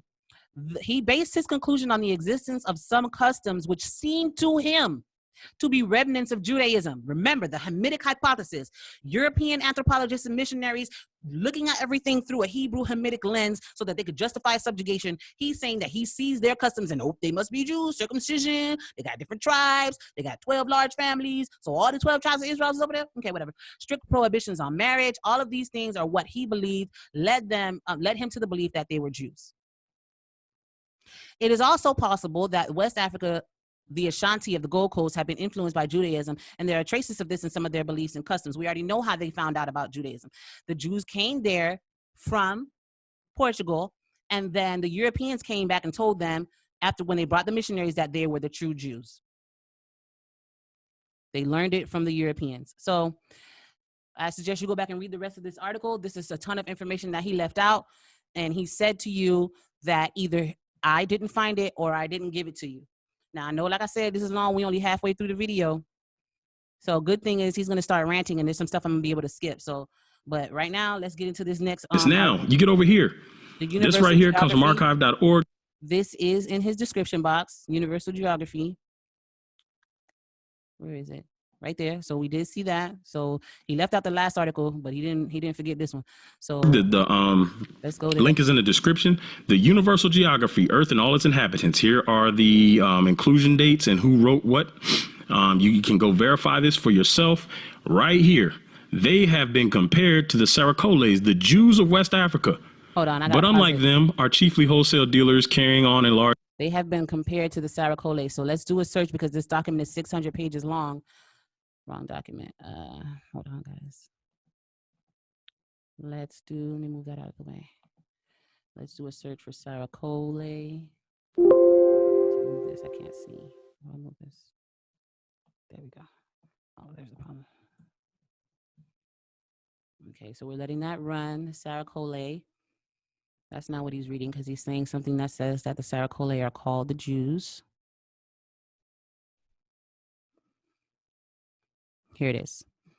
So it says here, they have been compared to the Saracoles, the quote unquote. Why are there quotations? Is it saying that the Saracole are Jews? It's like saying the Barack Obama of Mexico. The Barack Obama of Mexico was the first black president of Mexico. So we had our first black president here. They had their first black president there. In order to get people to understand the similarity, we would say that's the Barack Obama of Mexico. They're saying that these people are the Jews of West Africa in quotation marks. They're not saying that they're physically, literally, genealogically, bloodline Jews of West Africa. That's not who the Saracole are. And if you do a search for Saracole, there are 15 hits, and none of them gives any other reference to them being Jews in this 600-page document that he says is a credible source. So go ahead and read for us, bro. Large caravan trade between Sierra Leone and Timbuktu and extended their expeditions from Senegal to the lower Niger. So, again, why do they keep mentioning Jews in West Africa? In quotation marks. Because according to Damon Richardson, wasn't no Jews down there. According to Nefer Nitty, wasn't no Jews down there in West Africa. And yet we keep seeing multiple sources. Here again, the old writers called it Judah. But wait, before I read that, let me point out Damon Richardson. Hold on. The old writers called it Judah. Let's find that because let's see if I can find writers.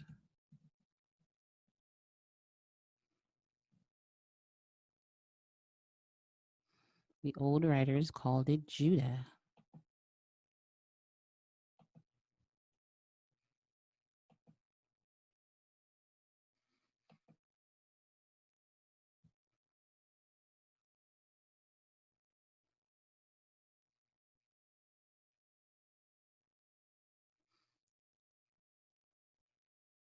Bro, what is saying it up?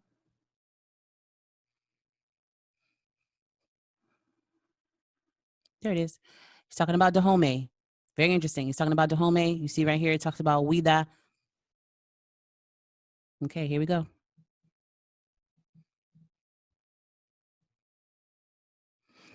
Why did he start from the old writers called it Judah? Why did he skip east of the Great Popo River begins Dahomey territory, guarded by important town of Glehwe, which we read in the Wikipedia article, Kingdom of Xweda, I think it was.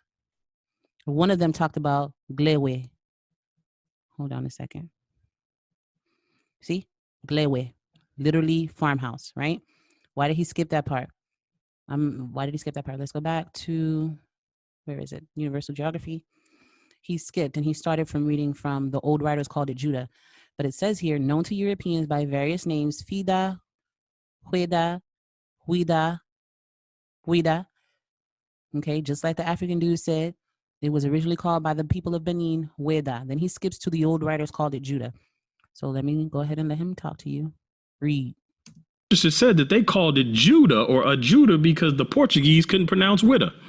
That's what he said. That's what you said. The old writers called it Judah, and its inhabitants were said to be Jews, while the neighboring river, Alala, whose real name is Ephra, became the Euphrates. During the flourishing days of the slave trade, from 16 to 18,000 were annually transported from a Judah, as the Portuguese called it, this place, which at the time had a population of 35,000. The tutelar deity of Wida is the snake, and its famous fetish temple is served by priestesses called mothers or sisters of serpents, and recruited by abduction of young girls on feast days. We're going to come back to that snake. And just so you understand, for those that are following my Days of Noah / Nephilim Giants study, if you do some research on Medusa, the Medusa legend starts off the coast of Africa, where they just happen to be worshiping this snake. Not saying that Medusa is a literal being. I'm just saying that all of this stuff starts to line up once you really start digging into the truth through the Bible. When you start digging into all this stuff, and again, if you have not watched my Nephilim Giant study, go watch that in context. You will see that a lot of the stuff stolen by the Europeans started in Africa. A lot of the belief system. But again, we see here in this book, Universal Geography, Earth and all its inhabitants, the old writers called it Judah, and its inhabitants were said to be Jews. What did Damon Richardson tell you? They called it Judah because they couldn't pronounce Wida. That is a lie. How you gonna say that's a lie? And you read Wikipedia, which said the same doggone thing, bruh. Said the same thing. The name Weda, French Weda, is an anglicized form of Weda. Who called it Weda? The original inhabitants of Benin, which you yourself said they are the original inhabitants. They called it Weda, and then the Portuguese and the French came to call it something else. But now you backtracking and saying something else. You talking out of both sides of your mouth. But go ahead on. Is a lie. They called it Judah because the inhabitants were said to be Jews. Did this say this? Did this say that they called it Judah because the inhabitants were said to be Jews? Okay, I'm going to let him finish talking, and then I'm going to break it down like I have been. But let's keep going. Okay, before he moves on, because he moved on real quick, real smooth. He real smooth like that. He just be moving on to the next thing. All right, so where was I? Universe, here it is. So it says here that they were known by various names. The old writers called it Judah, and its inhabitants were said to be Jews, right? Were said to be Jews. As a matter of fact, I believe this is a translation. This is the document that is originally written in French. But the original document says that the original inhabitants were said to be like Jews, but whatever. I'm going to just rock with said to be Jews, right? So a metaphor is an example when you're using a comparison, you're comparing two different things to be similar. Simile is when they do a metaphor, but they use the words like or as. So here, they're not using the word like or as, but in the French, it says as. They were considered to be as the Jews. But don't worry about that, because that ain't even important. I'm going to just prove it to you with what's in front of you so that you don't have to go beyond what's in the context of what's right in front of you. But it says here that the river Alala, whose real name is Ephra, became the Euphrates. So it's saying here that the people, the Europeans, called the inhabitants Jews and called the river the Euphrates. Did the Europeans think that was really the Euphrates River? Is that the argument? Because the same way they call the Alala, which real name is Ephra, the Euphrates, they also call the inhabitants Jews from Weda. Did the Yoruba call it Xweda because of the tribe of Judah? Did the Yoruba have a hard time pronouncing Judah? That's what I want to know. That's what I want to know. So, but he's moving on, so we're going to move on to him. I got to catch up with him. Hold on. Where you at? Right here. Black Jews. That's where he's at. Let's do it. Let's do it. Black Jews. Okay, here we go. As part of the local trade in the hands of the Mavumbas, a people of grave and solemn aspect, with intelligent eyes, straight or even aquiline noses, whose pronounced Semitic type has earned for them the Portuguese designation of Judeos Pretos, or the Black Jews. So now the Portuguese refer to them as Black Jews, specifically Black Jews. This is important. Black Jews. Black Jews were deported to West Africa. There he goes again. Is that what it says? We already read from his own source. That they were fair-skinned citizens of Portugal. They were white people who came and intermingled. And we're going to talk about this some more because he's going to continue to harp on this Black Jew thing, and all of his evidence betrays him. Is that what it says? Does it say that they were kicked out and called Black Jews before they left? Black Jews were kicked out of Portugal? That is a conclusion that he's drawing for you. Think for yourself, family. You should be ashamed. Y'all should be ashamed for coming on my page and trying me and high-fiving this dude and calling me all types of names and telling me I'm finna eat my words and all type of craziness when you didn't even investigate what the man said. Stop letting people think for you and calling yourself a free thinker, dog. Stop that nonsense. He just told you that the people in Judah were Black Jews, but this article does not say it. Where does it say that at? Where does it say they kicked out Black Jews from Portugal? It says the Portuguese called these people Black Jews because they had straight noses and intelligent looking eyes, and they look like white people because they descend from white people. So they have features that still carry on the genes of their ancestors. And I'm finna go in and show you some more about that. It also talks about Mavumbus that we just talked about in this article, where it also says the same thing about them descending from Portuguese Jews. Go ahead. Keep going though. Keep letting this man think for y'all and tell y'all, give you conclusions and overriding your prefrontal cortex. Let him go ahead and feed you this information while you let your guard down and just accept everything he says and ride on the bandwagon while he calling me a liar. Go ahead. Jews were practicing the Sabbath, and Black because they were forced to convert in Portugal. Black Jews. They were keeping the Sabbath because they were forced to convert. I thought they converted or were expelled, not both. Were hunted down, specifically the Igbo people in Nigeria. The Igbo people who took on the tradition of being Black Jews because they were spoon-fed that by Christian missionaries, as you read from his own source. From Lagos. Black Jews inhabited both sides of the Niger River. He's telling you this. He's not showing you this. He's telling you this. Think critically, family. Black Jews came over here practicing Judaism.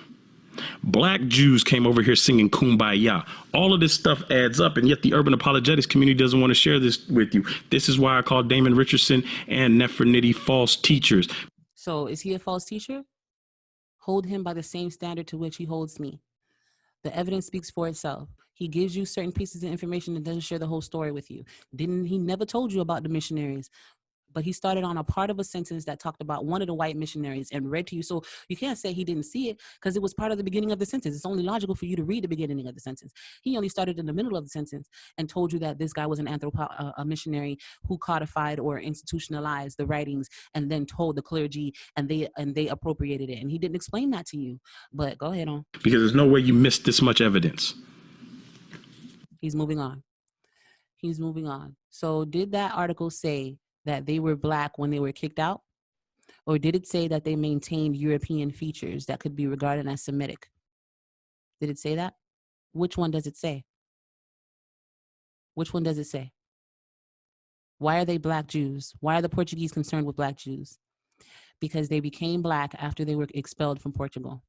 So, but he moved on, so I'm going to move on. Let's go ahead, brother. What did we say? Keeping the Christian Sabbath. Some of them were keeping the Christian Sabbath. And again, they'll probably get stuck on the white men part. Don't focus on the white men part, even though all his evidence said that they was white men. Don't focus on the white men part. Because they're not going to do enough digging. Because I'm not going to do enough digging and read everything you said and go to your sources, which say that these people were light-skinned and fair-skinned and they can trace their ancestry back to the white Europeans. It says, or at least a different kind of people from the blacks who wear clothes, have the use of letters, make silk, and that some of them keep the Christian Sabbath. We have an explanation. It's not hanging in the air. We know that Portuguese deported Jews there after trying to make them convert or leave. Some probably fled there after the forced conversion. Don't tell me probably. We don't have no evidence for them fleeing and choosing to be exiled. Fleeing, no, they were kicked out. And we're going to see why. Okay, we're moving on. So he left that book alone. So I'm going to leave the book alone. Now he's on the next thing, a tribute for the Negroes. This is the link is in the description box. Tribute for the Negro right down here. So let's go there. I already have it pulled up. And excuse me if I'm breathing into the mic because I don't know if I am. That's why I keep moving my head away. Tribute for the Negroes, UN. I may have to just use his link. Thought I pulled up all the okay, that's okay. We can go ahead and go to his video. I think we're done with that. And pull it up from his video, Tribute to the Negroes. His own sources tell you that white people came from all over the place in the 13 and 1400s, and then map and cartographers, which are people who draw up maps, came later. Oh, I did have it open, the Wilson thing. There it is right there. They came and talked about the presence of Jews there after 300-400 years of Portuguese Jews intermingling with the Africans. There were Jews there. He says that they were black Jews. The articles don't say that. The articles say they were light-skinned and they can trace their ancestry back to white Europeans. So go ahead and read for us. But let's keep going. This is from the University of North Carolina. So if you got a problem with this, take it up with the University of North Carolina, get them on the phone, say what you got to say. Don't call Dante. Don't text Dante. Don't send me a message mad at me. A tribute for the Negro, being a vindication of the moral, intellectual, and religious capabilities of the colored portion of mankind with particular reference to the African race. Saucy child. 1819 to 1868. 1819 to 1868, Armistead Wilson. Again, University of North Carolina at Chapel Hill. Now, the link is in the description. If you read this, let's read it. It gets interesting. Yes, it does. Again, more sources that they supposedly couldn't find. Let's read it, brother. Go ahead. Instances of white people, we'll start top. Instances of white people who've become black in consequence of migrating into tropical latitudes are more rare and not so distinctly made out, even though that's the narrative they're trying to push, that white people became black. You will see that. You see, he acknowledges that they're telling you that the white people became black. But don't believe what my sources, this is Dante telling you, don't believe what his sources say, even though he wants you to take this part of it, don't take that part of it, and follow the conclusion to where I want you to lead. Don't think for yourself, put your cortex down, and think the way I want you to think. The credible source is credible, and it's good for everything that I tell you it's good for, and it's bad for everything he tells you is bad for. Do not let this man play you.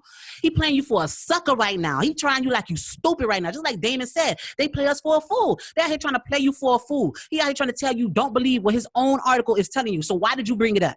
Because you are trying to be self-serving and use it for what you wanted to be for, and leave out the part that you don't like. You can't do that. That's not research. That's not how we operate, family. And really, I can't even be mad at him because he's just trying to push his own agenda and find his identity in something that must be greater. Just like we just talked about in his own sources, that the search for a cultural and historical identity pushes people to try to ground themselves and anchor themselves in this history, which has already been established in the Old Testament with the Jews. It ain't even really it's a psychological response. But your psychological response must be to weigh the evidence and see what is true and what is false. The truth, the whole truth, and nothing but the truth. So help you God.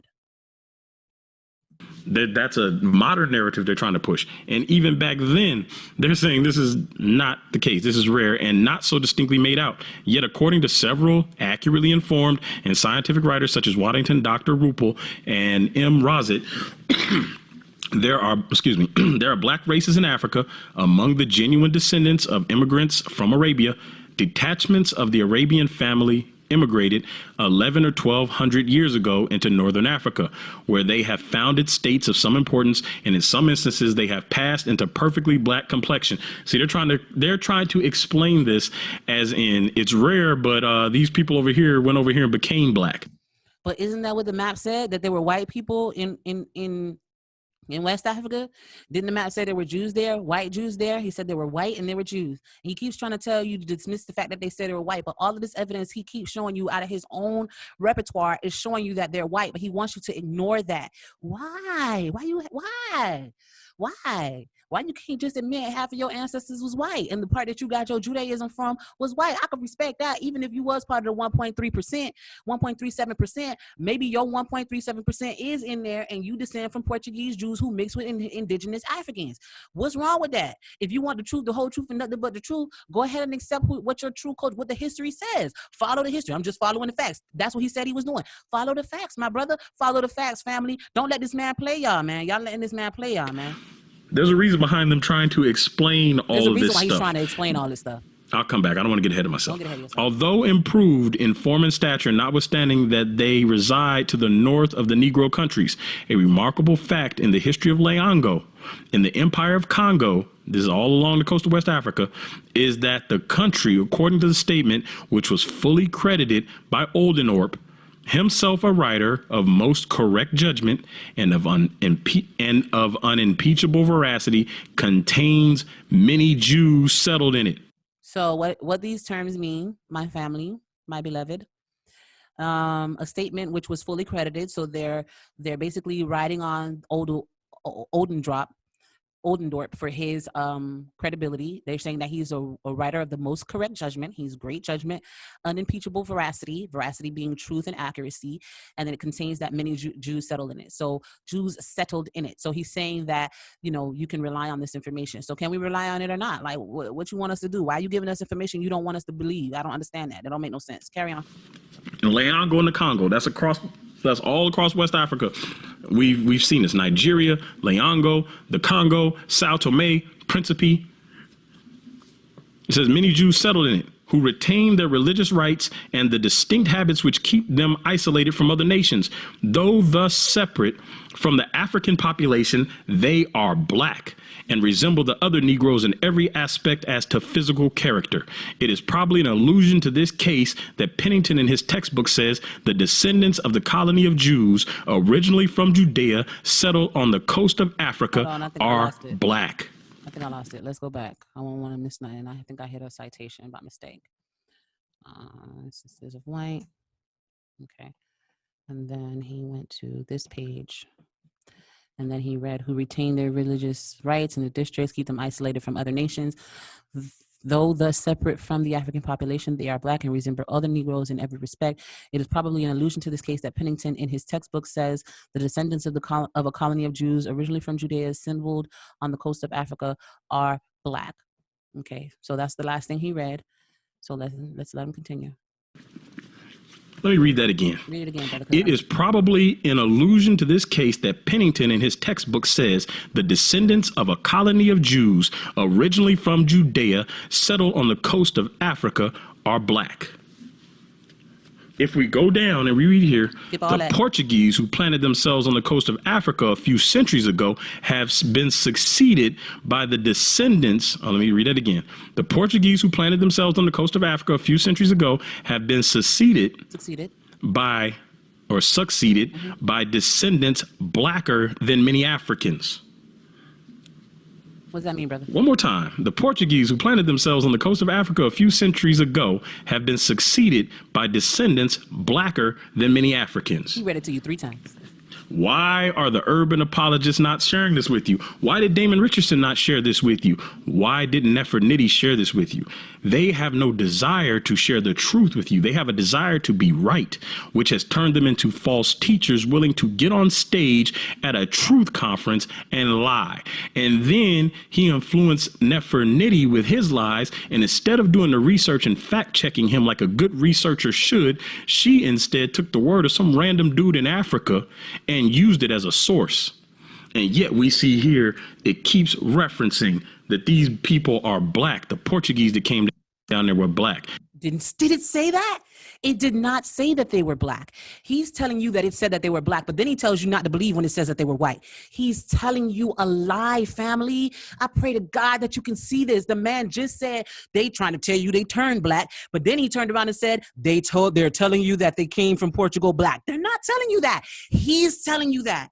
Nowhere in any of the evidence that he has provided did it say that they left Portugal black. It says that they are identified by Portuguese as black Jews because they retained Jewish features, and yet they were black in skin color. And that's the same thing this article is saying. And he skips some other stuff in between here, like he keeps on doing. So let's go back.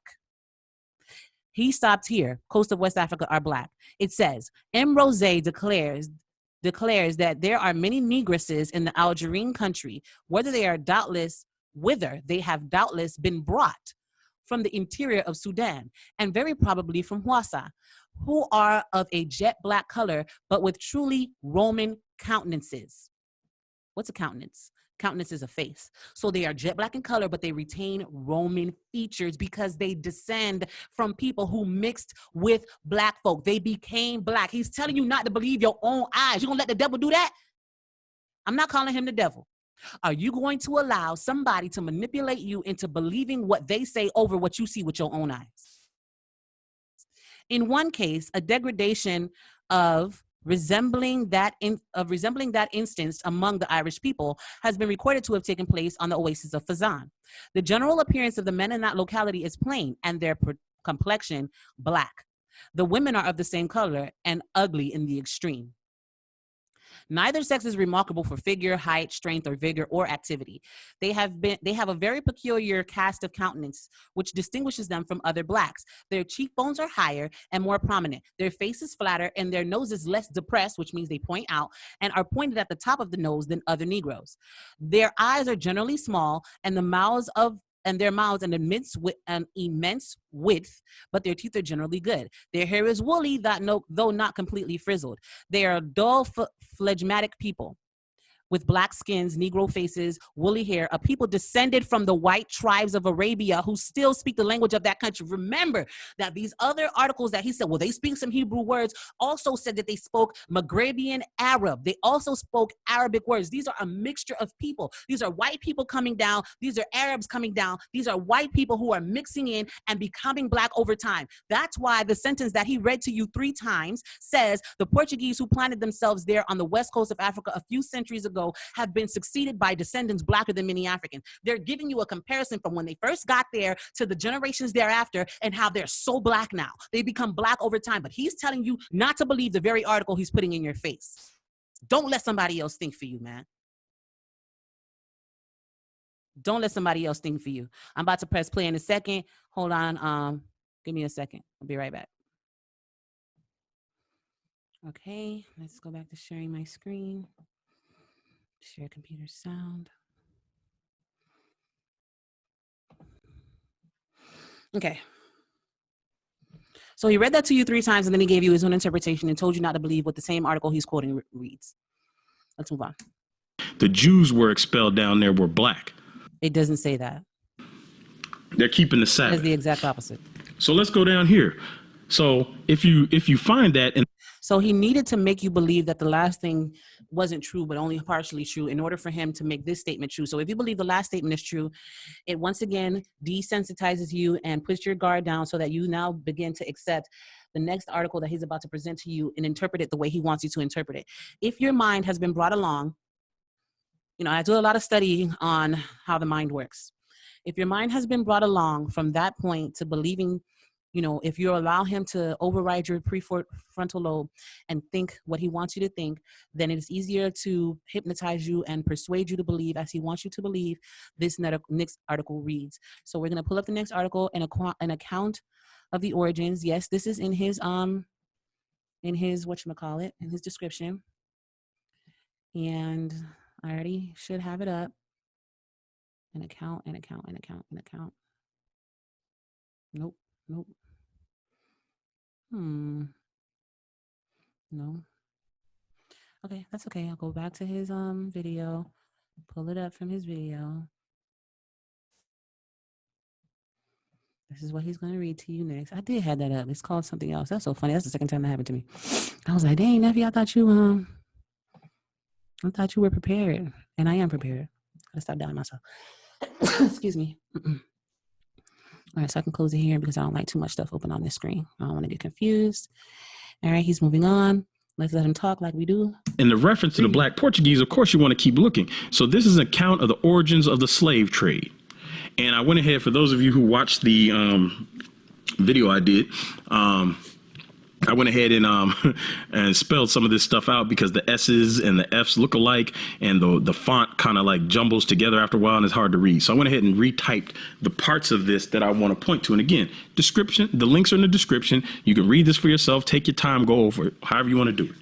So King John II in 1491 expelled all the Jews to the island of St. Thomas, or Sao Tome, which had been discovered in 1491, and 2 other Portuguese settlements on the continent of Africa. And from these banished Jews, the Black Portuguese, as they are called, and the Jews in Leongo, who are despised even by the very Negroes, are descended. So didn't we just read from the other source right here that they're in Leongo? And then we see, again, a different source telling you that the Black Portuguese, as they are called, the Jews and the Jews of Leongo, who are despised even by the very Negroes, are descended. So we're just going. Hold on, let me get out of full screen. I just wanted you to be able to see that up close. Remember, he just told you again, he lied to you again and said he misinterpreted this for you and told you what it means that these people were Black when they left. But it doesn't say that. It says that they resemble them, but that they look white because they descend from white people.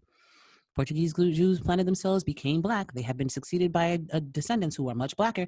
They became Black. But he keeps telling you that it said something it didn't say. So that way he can give you this information and paint it in a light, just like he's been painting all the other information we've seen so far.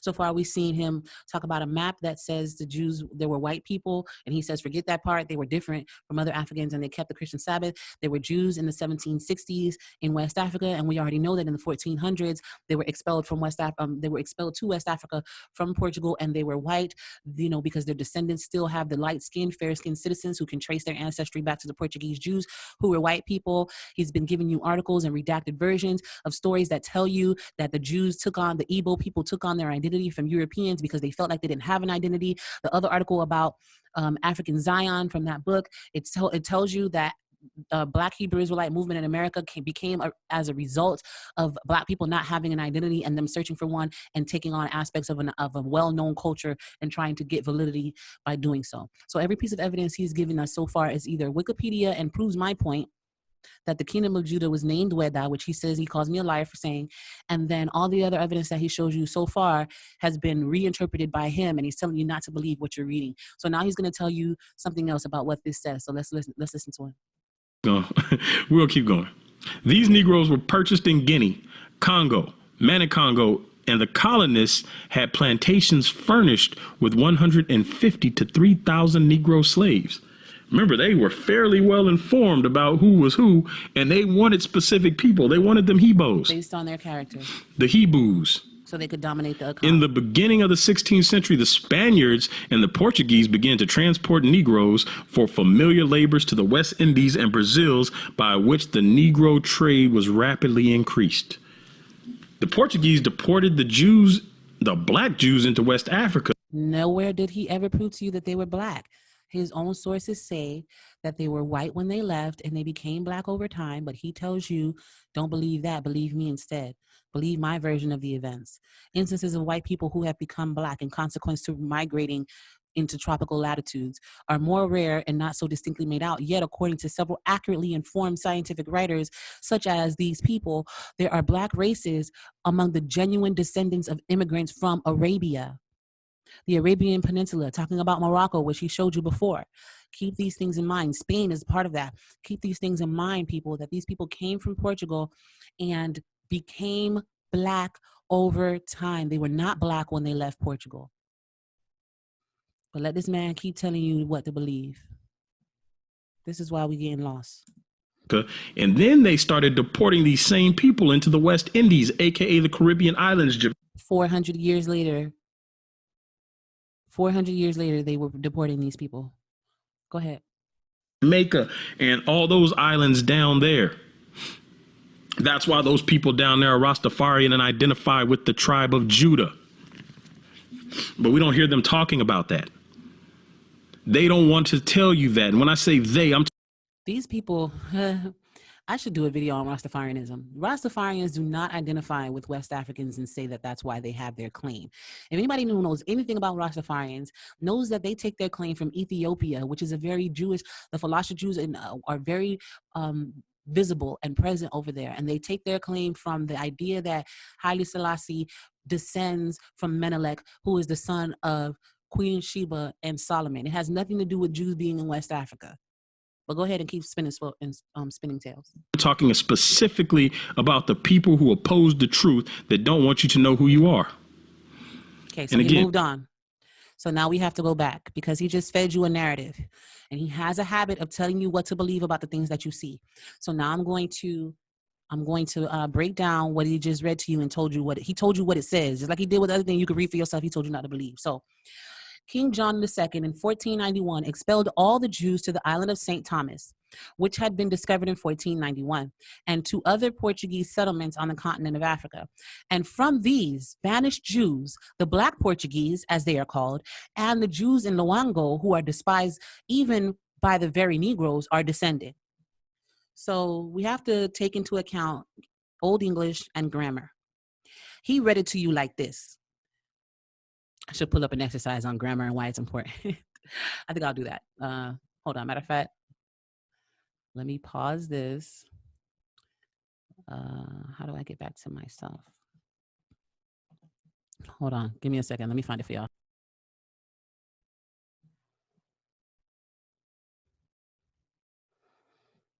Okay, so here's an example of why grammar is important. Because the way you read something, no matter if it's using the same words, tells you how to interpret the sentence. So the sentence here, if we were to take out all punctuation, it would just be let's eat grandma. And if you have a comma here, it says let's eat grandma. So the difference is grandma becomes the object of what you want to eat in the first sentence. And then here in this sentence, grandma becomes the person to whom you are speaking because of this little thing here called a comma. So interpreting what something says based on the commas is extremely important. Are we going to eat grandma or are we telling grandma we want to eat? Just wanted to show you that as the basis for what I'm about to explain to you. So here, let me move myself out of the way. Okay.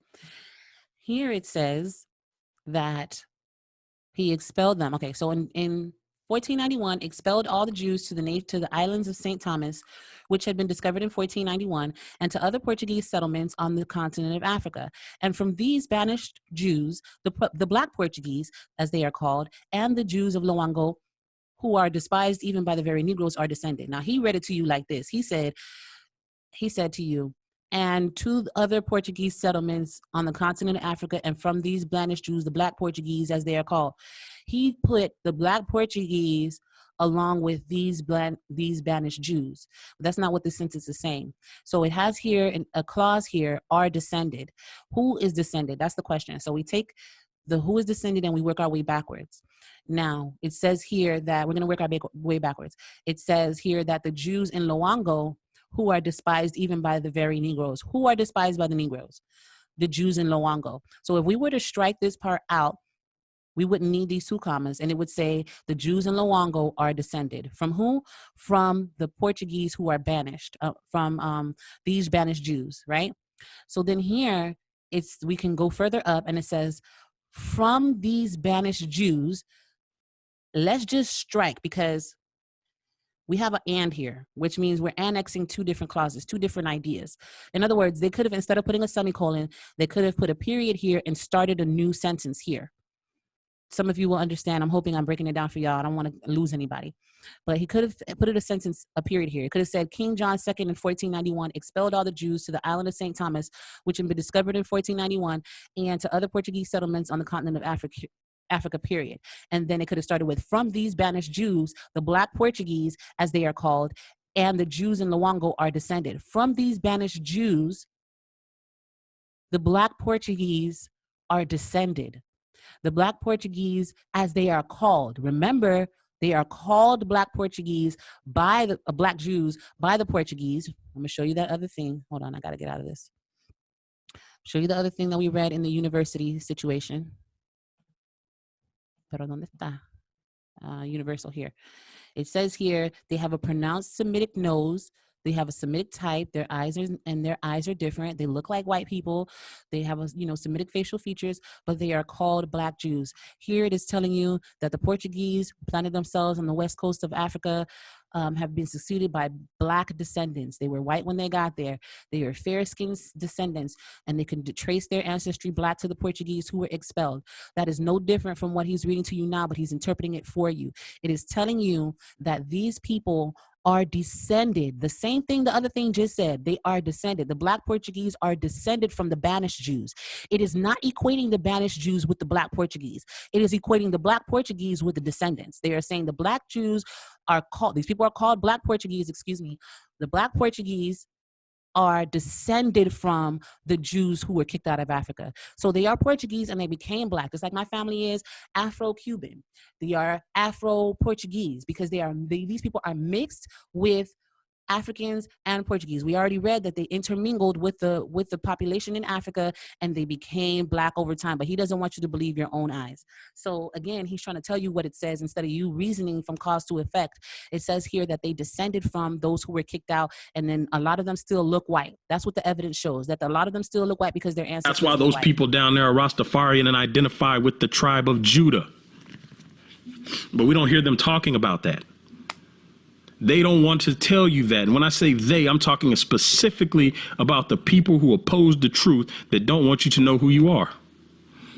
And again, we see this over here. This is Leongo right over here. This is the slave trade map. It shows you all down through here is where they started taking slaves from. Okay, all of this is irrelevant.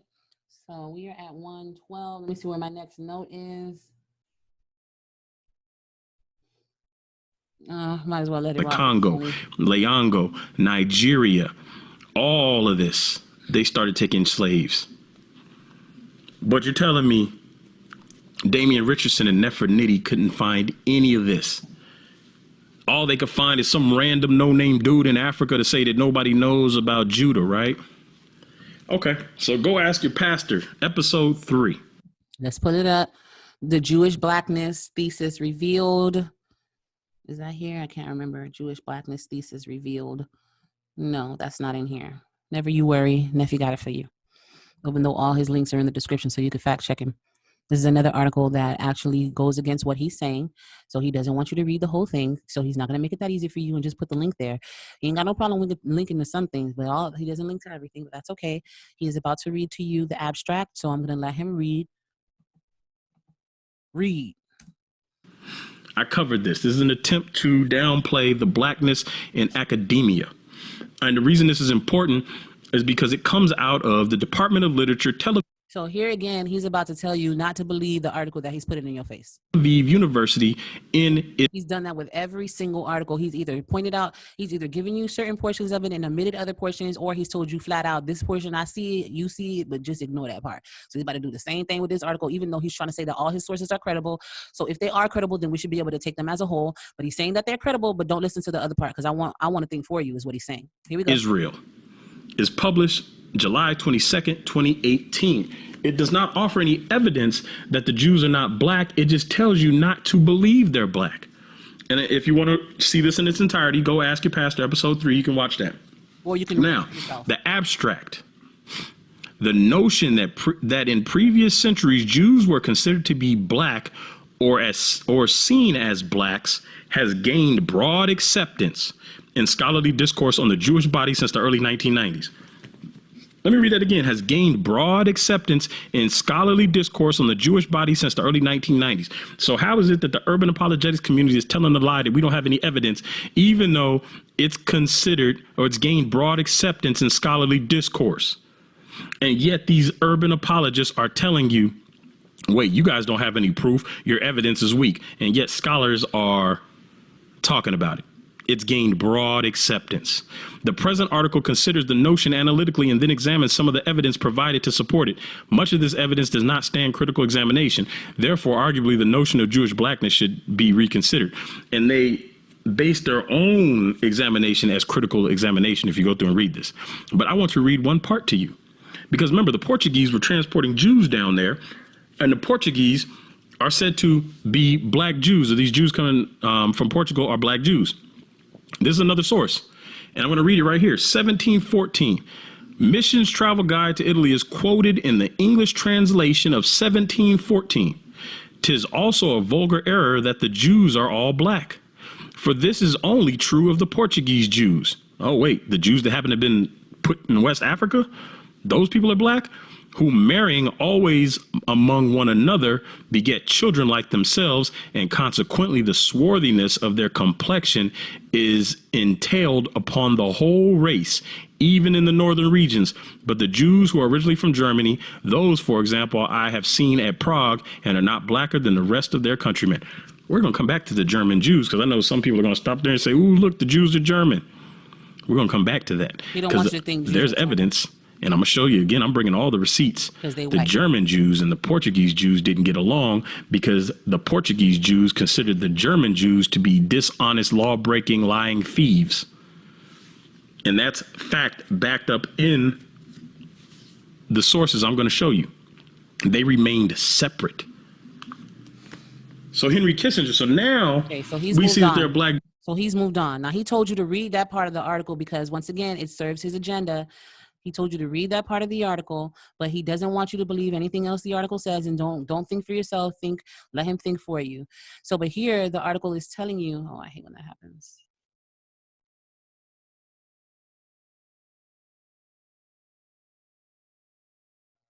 Shabu. Okay, here we go. Let's read it. Now, he is under the impression, he's giving you the impression that German Jews are white. Nobody argues against that, right? German Jews are the ones who went through the Holocaust. They're white. Everybody knows that. So he's trying to make it seem as though the Portuguese Jews and the German Jews remained separate. And they did, according to his own evidence that he's about to show you. But the point is, it's saying here that it's an error to think that all Jews are black, right? And then it says, this is only true of the Portuguese Jews who are marrying always amongst another. They beget children like themselves, and consequently, the swarthiness of their complexion is entailed upon their whole race, even in the northern regions. Swarthiness is not blackness. Swarthiness is like a ruddiness. It's like being tan. It's dark skinned. It doesn't mean black. And in several instances throughout history, it's telling you that there are people who are darker than other people. Like, for example, they say Italians are more swarthy than other individuals because their skin is darker. But it doesn't mean black as though like black. Notice you never see anything in here that says black. You see darker. You see dark. Okay? Swarthy. So that's what they're saying when they say black here. They're saying that they're darker. Now, let me ask you this. Let's just read it for yourself.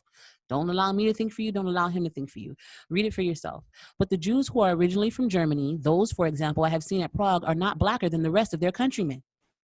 Why would it say blacker than the rest of their countrymen? Are the German Jews black? He gonna argue you down that they white. They're white, but they're not blacker. So again, swarthy doesn't mean black.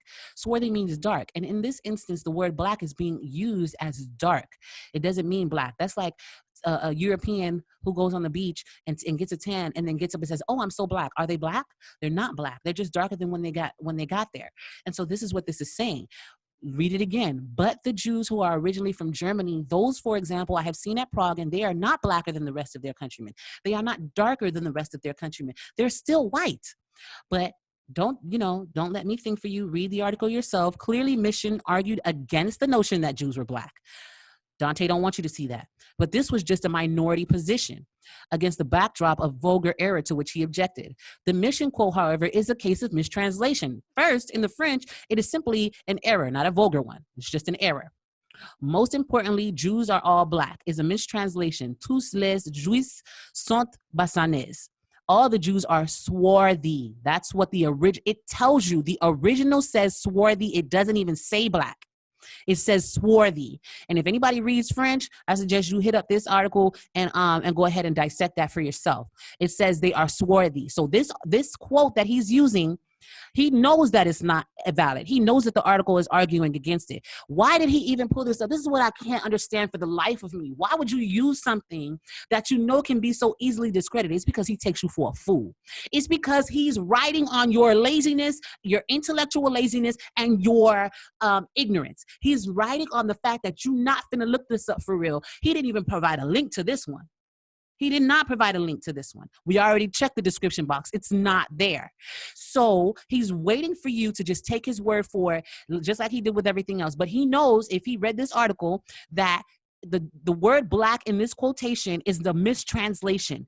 It's not even supposed to say Jews are all black. More importantly, Jews are all black, which they're quoting from right here, is a mistranslation of tous les juifs sont basanés. All of the Jews are swarthy, dark white. Oh, I should pull that up. There was a phone call, a police phone call about a light-skinned brother about my complexion. A European American called the police on him and was like, he, for whatever reason, he don't want to describe him as black. And he was like, it's a dark white dude. He's like, dark white. He's dark white. And they were like, what does that mean? And he says, he's black, okay? But he's referring to like a light-skinned African American. And that's what they're saying. That's what swarthiness is. Swarthy means dark-skinned, but a light person. So they are not blacker means they are not swarthier. Similarly, they are not blacker. At the end of the quote in French, the original quotation says, non pas le teint plus basané. They are not swarthier than. No blackness is in the original quote. It doesn't say black at all. It says swarthy. Mission was born in Lyon. People less traveled than himself came in contact predominantly with darker Iberian Jews may have overgeneralized that all Jews look like them. And even here, darker Iberian is still white, it's just they're more tan. You ever see like the whitest of white? Matter of fact, I'm gonna show you like the whitest of white. And this is really funny to me because it's a search that I did before, images. And you see how they portray these people as the whitest of white. And then there are white people who are darker than this. And those people who are still white but darker, they call swarthy. So let me show you in Italian. I should put Italian people. This is a swarthy individual. Compared to that white Moses I just showed you, they would say that he is swarthy. He is darker than the other person. Is this a black man? Is this a black man? No, they would say that's a swarthy brother. So, I mean, well, he's a brother to me. Humanity is a brother. I ain't got no racism issue, so I can call him a brother. Ain't no problem for me. But let's go back to where we were just at, right here. And it says he came in contact with darker Iberian Jews. He may have overgeneralized that all Jews look like them. And then having seen lighter Ashkenazi Jews in Central, your Ashkenazi, those white Jews, he wanted to set the record straight. This is a far cry from any Jewish blackness. So here's another source that Dante gave you that is a mistranslation. Anybody who reads French, I got a good mind to do a separate video about this quotation by itself and let you see the translation, or find me somebody who speaks French who can translate it for you. But it doesn't say that they are black. It says that they're swarthy. So this original quotation shouldn't even have the word black in it, according to his own credible source. According to either he didn't find it or he's lying to you. We know he found it. All right, now Kissinger, the Igbos are wandering Jews of West Africa. Let's pull that up. Kissinger, wandering Jews. Did I have, I keep telling myself that I don't have things, and I do have them. So now it's like, all right, I think this one is in his description. Wandering Jews. I think I saw it here. Yeah, there it is. Wandering Jews. Now he's supposed to be arguing this against me for whatever ridiculous reason. I resume share. I don't know how that happened. I hope that hasn't happened a lot, but all right, let me pull that back up. Okay. Where'd it go? Wait, where'd you go? I just pulled you up. Okay, there it is. Jews. So now when we see the Henry Kissinger memorandum to the president at the Library of Congress, which link is in the description. Remember, he's using the swarthiness argument. He's using the white people turn black, but don't believe they turned black. Believe they was already black. He's using swarthiness was supposed to be black, but it's not black. It's actually swarthy, but he wants you to believe that it's black. And he's using these pieces to build everything. Every block that he's giving you has a huge hole in it. It's cracked. You can't build on an insolid foundation. You can't build on something like that. But that's exactly what he's trying to do. So now he's saying, remember that when we read this. It makes sense. Biafra, Colonel Ojukwu, 35. British-trained, erstwhile playboy, presides over the popular support and military morale of a people convinced that defeat means extinction. The Igbos are the wandering Jews of West Africa, gifted, aggressive, westernized, and at best envied and resented, but mostly despised by the mass of their neighbors in the Federation. So they are the Jews of West Africa. Remember, they are the Obama of Mexico.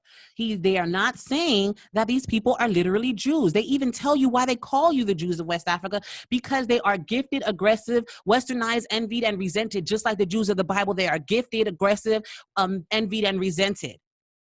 That's why they're comparing them to Jews. Again, the Hamitic hypothesis is at play here. But, you know, because they are the wandering Jews of West Africa, the Igbos. Matter of fact, hold on just a second, because he keeps harping on this thing about the Igbos being Jews.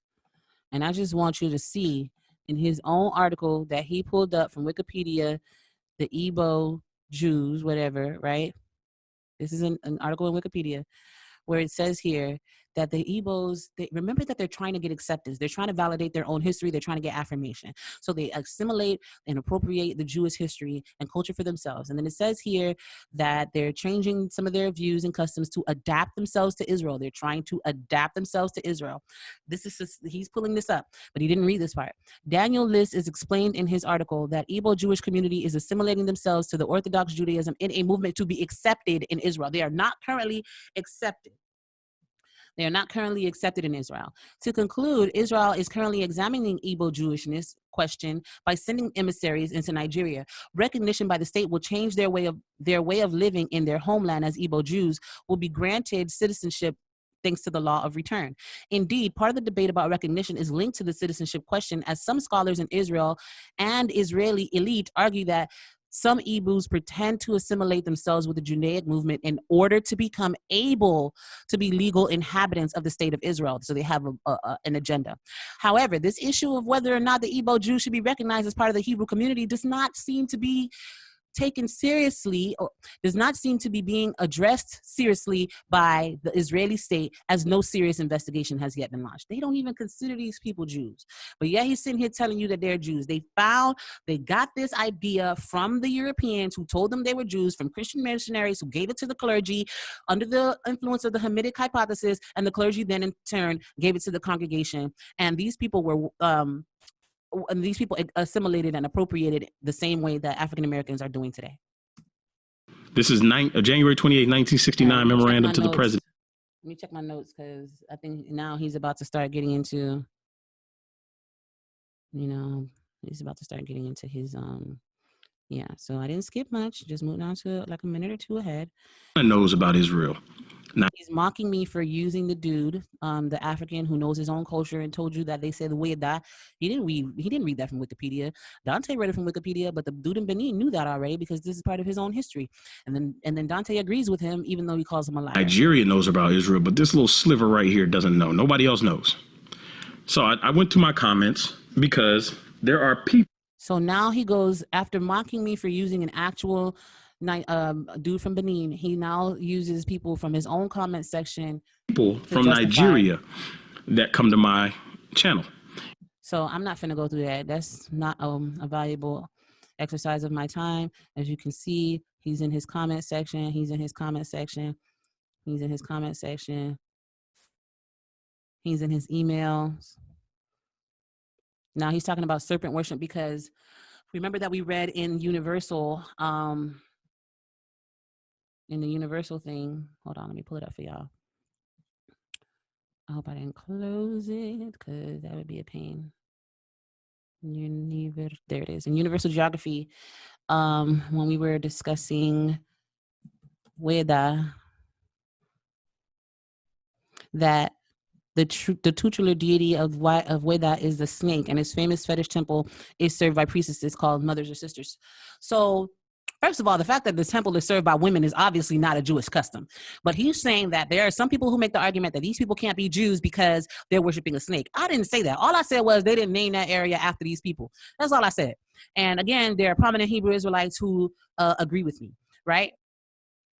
out of respect, I'm not going to name their name because I don't want to cause any fraction between them. But if you know me, any friction between them. But if you know me and you know him, you can go on his page. You know exactly who I'm talking about.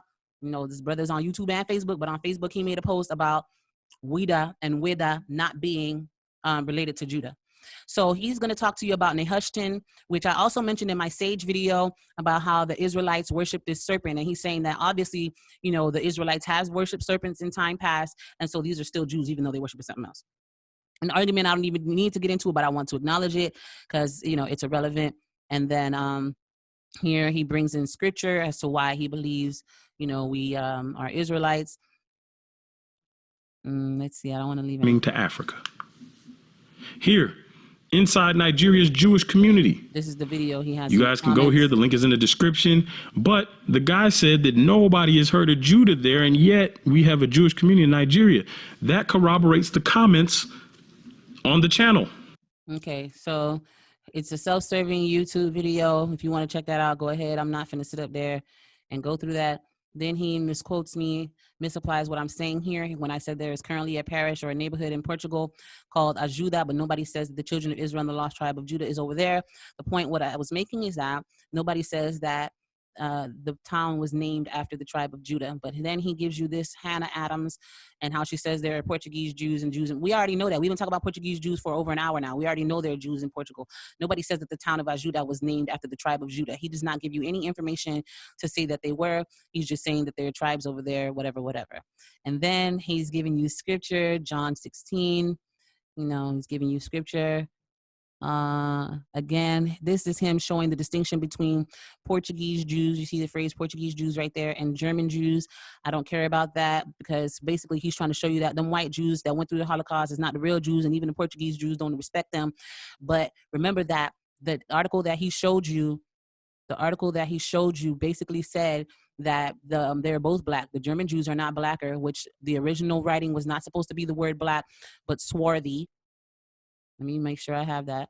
They're not swarthier than the Portuguese Jews, but he's going through all of this to show you that the German Jews are white and the Portuguese Jews are black, but he's never provided one shred of evidence that they were black. Not one shred of evidence. Their descendants are black. They descend from white people and they came there white and they turned black. That's what his own. I have not given you a single independent source. All I've done this whole time is respond to everything that he has given you. So don't take the issue with me. Take the issue with this guy. Now he says a summary of the evidence. And he's basically done.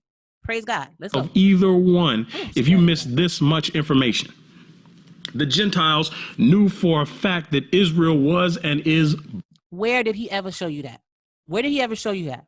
He told you that, but he didn't show you that. And I've been telling you that the whole time. I've been showing you exactly what he's been saying and the evidence and how he rephrases the evidence in your face and tells you not to believe what you're reading, but believe what he says. What you read is that they're white and that they got there white and that they became black after mingling with the natives. But he says that they came there black. Go ahead. Black. We've seen it documented. They knew for a fact that Israel was in Spain and Portugal. There were Israelites in Spain and Portugal. They knew for a fact that Israel was deported from Spain and Portugal to West Africa. Yes. Why? Because that was part of the marriage agreement. The Gentiles intentionally enslaved Israelites. And they did not intentionally enslave Israelites. They intentionally enslaved people, and they chose certain groups of people based on their characteristics. And we read that they believed that the Igbo woman would be able to subject or subdue the Akan men. We read that, and that's why they chose them, not because of their nationality, but because of the characteristics that they assigned to these different ethnicities. And scattered them around the world. They intentionally, when they brought them over to America, they split up families intentionally. They stripped language intentionally. How's that a summary of evidence when we never talked about that? But whatever, go ahead. People from passing down history. They stripped the religion intentionally. They forced Israel to convert to Christianity just like the Portuguese had already done. We see this over and over and over again, how is it a summary of the evidence that he never presented? I don't understand. Forced conversion to Eurocentric Christianity. I don't want to say Christianity in general. I'm going to point it out that is Eurocentric Christianity. And one of my problems is that you have a Sicilian, a white boy over there trying to teach black history. I'm talking about vocab. If you were Israel. So he's giving you scriptures. Such as Jack Daniels. Then he says that America must be Egypt because it has a pyramid on the back of the dollar, which is laughable, but whatever. America and Egypt, this is an attempt. Remember how they said they select certain scriptures and give you a pointed interpretation. So he's saying that Deuteronomy 28:68 is fulfilled in the fact that America has a pyramid on the back of its dollar. Okay. The Lord shall bring a nation against thee, swift as an eagle flieth. Eagle in the Bible means a bird of prey. It doesn't mean a literal eagle. You can look that up for yourself. I'm going to do a video on that. But I'm not here to argue against that. I'm here to argue against the facts, not his interpretation of the Bible. So let me give you some scripture of my own. Let me give you some scripture of my own. Hold on a second. Because I hope y'all realize what happened. He gave you a summary of the evidence that didn't even summarize what the evidence actually said. Same thing he's been doing all this time. I'm gonna give you my own summary of the evidence. Most important thing you guys need to remember is, well, let me do the summary thing. I've done it a couple times, but I just want to make sure that if you're still here, you understand exactly what took place. So he told you, first he went to Wikipedia, then he went to Wikipedia, then he went to Wikipedia, then he went to this article, where is it? I might have closed it already. The pink article that talked about the original inhabitants or whatever, and how he only read for you certain portions and left out the part that said they had no history of being from somewhere else, that the core were the Igbo and the people that are around came from other places, but in the middle, they have no tradition of being from somewhere else. He omitted that part. He left that part out, and then he put a screenshot for you of a small redacted version of the Proto history of the Jews, which screens I probably closed because I didn't want to keep them up, keep them in the way. So anyway, so a proto history of the Jews. He told you to read this tiny beginning in the middle of the sentence on page 41. And then we went back a couple of pages. We went back to page 40, where it tells you that the European missionaries and anthropologists told the Igbo that they were Jews because they were looking at everything through the Hamitic principle, thinking that everything they saw, they compared it with Jews. No matter what the religion was, they compared it to Judaism. If it had one element that they could draw a correlation, they then told the people, that guy Basden told the people that they were the true Jews, and them having this lack within themselves, trying to find an identity because they had so much fluidity and fluctuation in their own personal history that they needed a history, and they assimilated and appropriated the Jewish customs. And now they're trying to be recognized by Israel, but they have not gotten recognition, and Israel does not take them seriously, probably because they know that the Europeans are the ones who told these people that they were Jews, and they had no such tradition prior to that. Then he showed you another piece of evidence. He showed you the article from, he told you to read page 217 and 235, but did not take you through the middle of this book, which told you that Black Americans went through the same issue of trying to find an identity for themselves, and they lived amongst Jews who moved to the ghetto during and after the First World War, and they saw the fact that these people moved out of the ghetto with successful rates after the first 15 years of being there. Booker T. Washington and Tucker told them to copy the Jews, and not only did they copy them, but they became jealous of them and tried to be them. And so they wrote themselves into the Bible based on a myth of Black Judaism. That's what the article that he gave you says. The other piece of evidence that he gave you was a map that says there were white people there, and he told you not to just overlook the fact that it says they were white. Overlook the fact that this one says that white people turned into Black people because their descendants wound up being Blacker than them. Ignore all that part. This is all his evidence. Ignore all of that stuff. Ignore that. He rereads for you what Black Portuguese means, and instead of it meaning descendants, it means they left Portugal as Black people, but we know that's not true because his own source, Wikipedia, says that it got its information from this, which says that there are clear distinction in fair-skinned citizens in Africa, many of whom trace their ancestry Black to the Portuguese Jews. They're fair-skinned because their ancestors were white. Fair means light-skinned, white. That's what fair means. Then, he showed you them being as the Jews. He talked about the kingdom of them being Jews, considered Jews in Judah, but he overlooked the fact that it says right there that Europeans, Fida, Weda. He started his sentence from the old writers called it Judah, and its inhabitants were said to be Jews. And then he left out also the part that the river Alala, which name is Ephra, became the Euphrates. It became the Euphrates to whom? To the Europeans, who compared the inhabitants to the Jews. Furthermore, the people of Weda were slave catchers who went into the interior and captured Igbo and other peoples and sold them off into slavery. So Judah could not have been named after the tribe of Judah, which is what I said from the beginning, which is what he admitted in in the 15-minute mark and the 7-minute mark, when he said the name of Xweda, no, not the 7-minute mark, the 10-minute mark, when he said the name of Xweda comes from Xweda, an anglicized form of the Benin word, which is the same thing I said in my video. So he's giving us all of this information, misinterpreting and reinterpreting it for you, telling you not to think and read for yourself, telling you he's giving you all of the links that he hasn't given you, and you guys are sitting there high-fiving, copping it up, sharing the video, and telling him, look how he demolished this Christian woman, right? So I take this very seriously. Like I said, I don't take it personally because I know that this is spiritual. And I'm praying for you guys that your eyes are opened and that you see the truth and that you stop letting somebody else think for you. The truth of the matter is that in Christ, there is neither Jew nor Greek. Now, what does that mean? That doesn't mean that you don't accept your history, because my tagline, once again, is Christian Black Woke. I even have t-shirts to that effect. Matter of fact, I'm going to show it to you. nefernitty.com/shop. This is my t-shirt.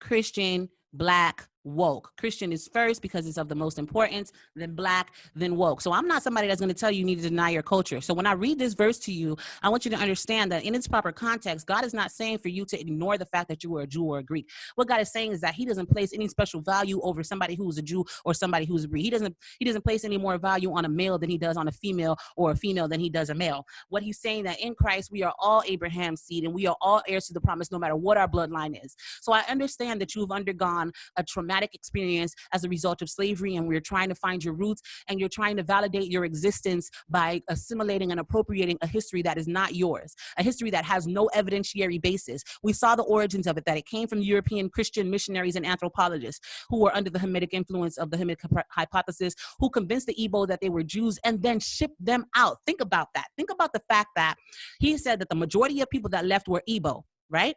The majority of the people that were taken out were Igbo people, the same people who the missionaries had already convinced that they were Jews. And under the Hamitic Hypothesis, basically told them that God had ordained and sanctioned them to a curse of perpetual slavery, and they bought that. So are you going to buy that? Are you going to buy what the Christian missionaries and anthropologists operating under the Hamitic Hypothesis told to these ancestors? The fact that these people were not Black when they left Portugal, but became Black. They became Black, white people who became Black, but he's telling you not to read that. He's telling you not to accept that. This is a very serious situation because your identity should be founded in Christ. As a matter of fact, I just started week 2 of, well, tomorrow I start week 2 of the Perfect Peace podcast, which basically helps Christians understand biblical principles and thought practices. And so it tells you, we're working on identity this week. And the first thing I work on is rooting your identity in God, because all these other things are transient. If you're searching for an identity, search for Christ. Being African-American or an African in America who is displaced is enough. Knowing you're from West Africa is enough. Being a Christian is enough. Christian, Black, woke, that's enough. You don't need to appropriate a culture and find things and find lying teachers to tell you things that aren't true and tell you not to believe your own eyes and telling you that they're putting the resources available to you and they're not, and redacting it and saying it's cut off when he's the one that cut it off. You don't have to subject yourself to that. You don't have to feel empty. You don't have to feel like you need to have your ego stroked or validated, because you are a child of the Most High God. What better title is there than that? And that title is applied to whosoever believeth. Whosoever. You don't need to hoard grace and make yourself feel more important than Europeans. You don't need to hoard grace for yourself and say that God loves me and not everybody else. Why can't he love everybody else alongside you? As princes and princesses, children of a king, there's no greater honor to be bestowed upon you than that which is spiritual rather than genealogical. So my prayer is that you'll go through all the evidence. I'm giving you the links. And please, Mr. Dante Fortson, please don't ever come for me again, because I don't know you. You didn't respect me, and I don't engage with disingenuous people. Hold him to his own standard. He told you that either the information had not been found or that the person, I and Damon, were lying to you. He said there's only one or the other option, and there is no in between. And we know that he found this information because he's the one that put it forth in his video, and yet he didn't give you the whole story. Tell the truth, the whole truth, and nothing but the truth. So help you God. Stay Christian, stay Black, stay woke.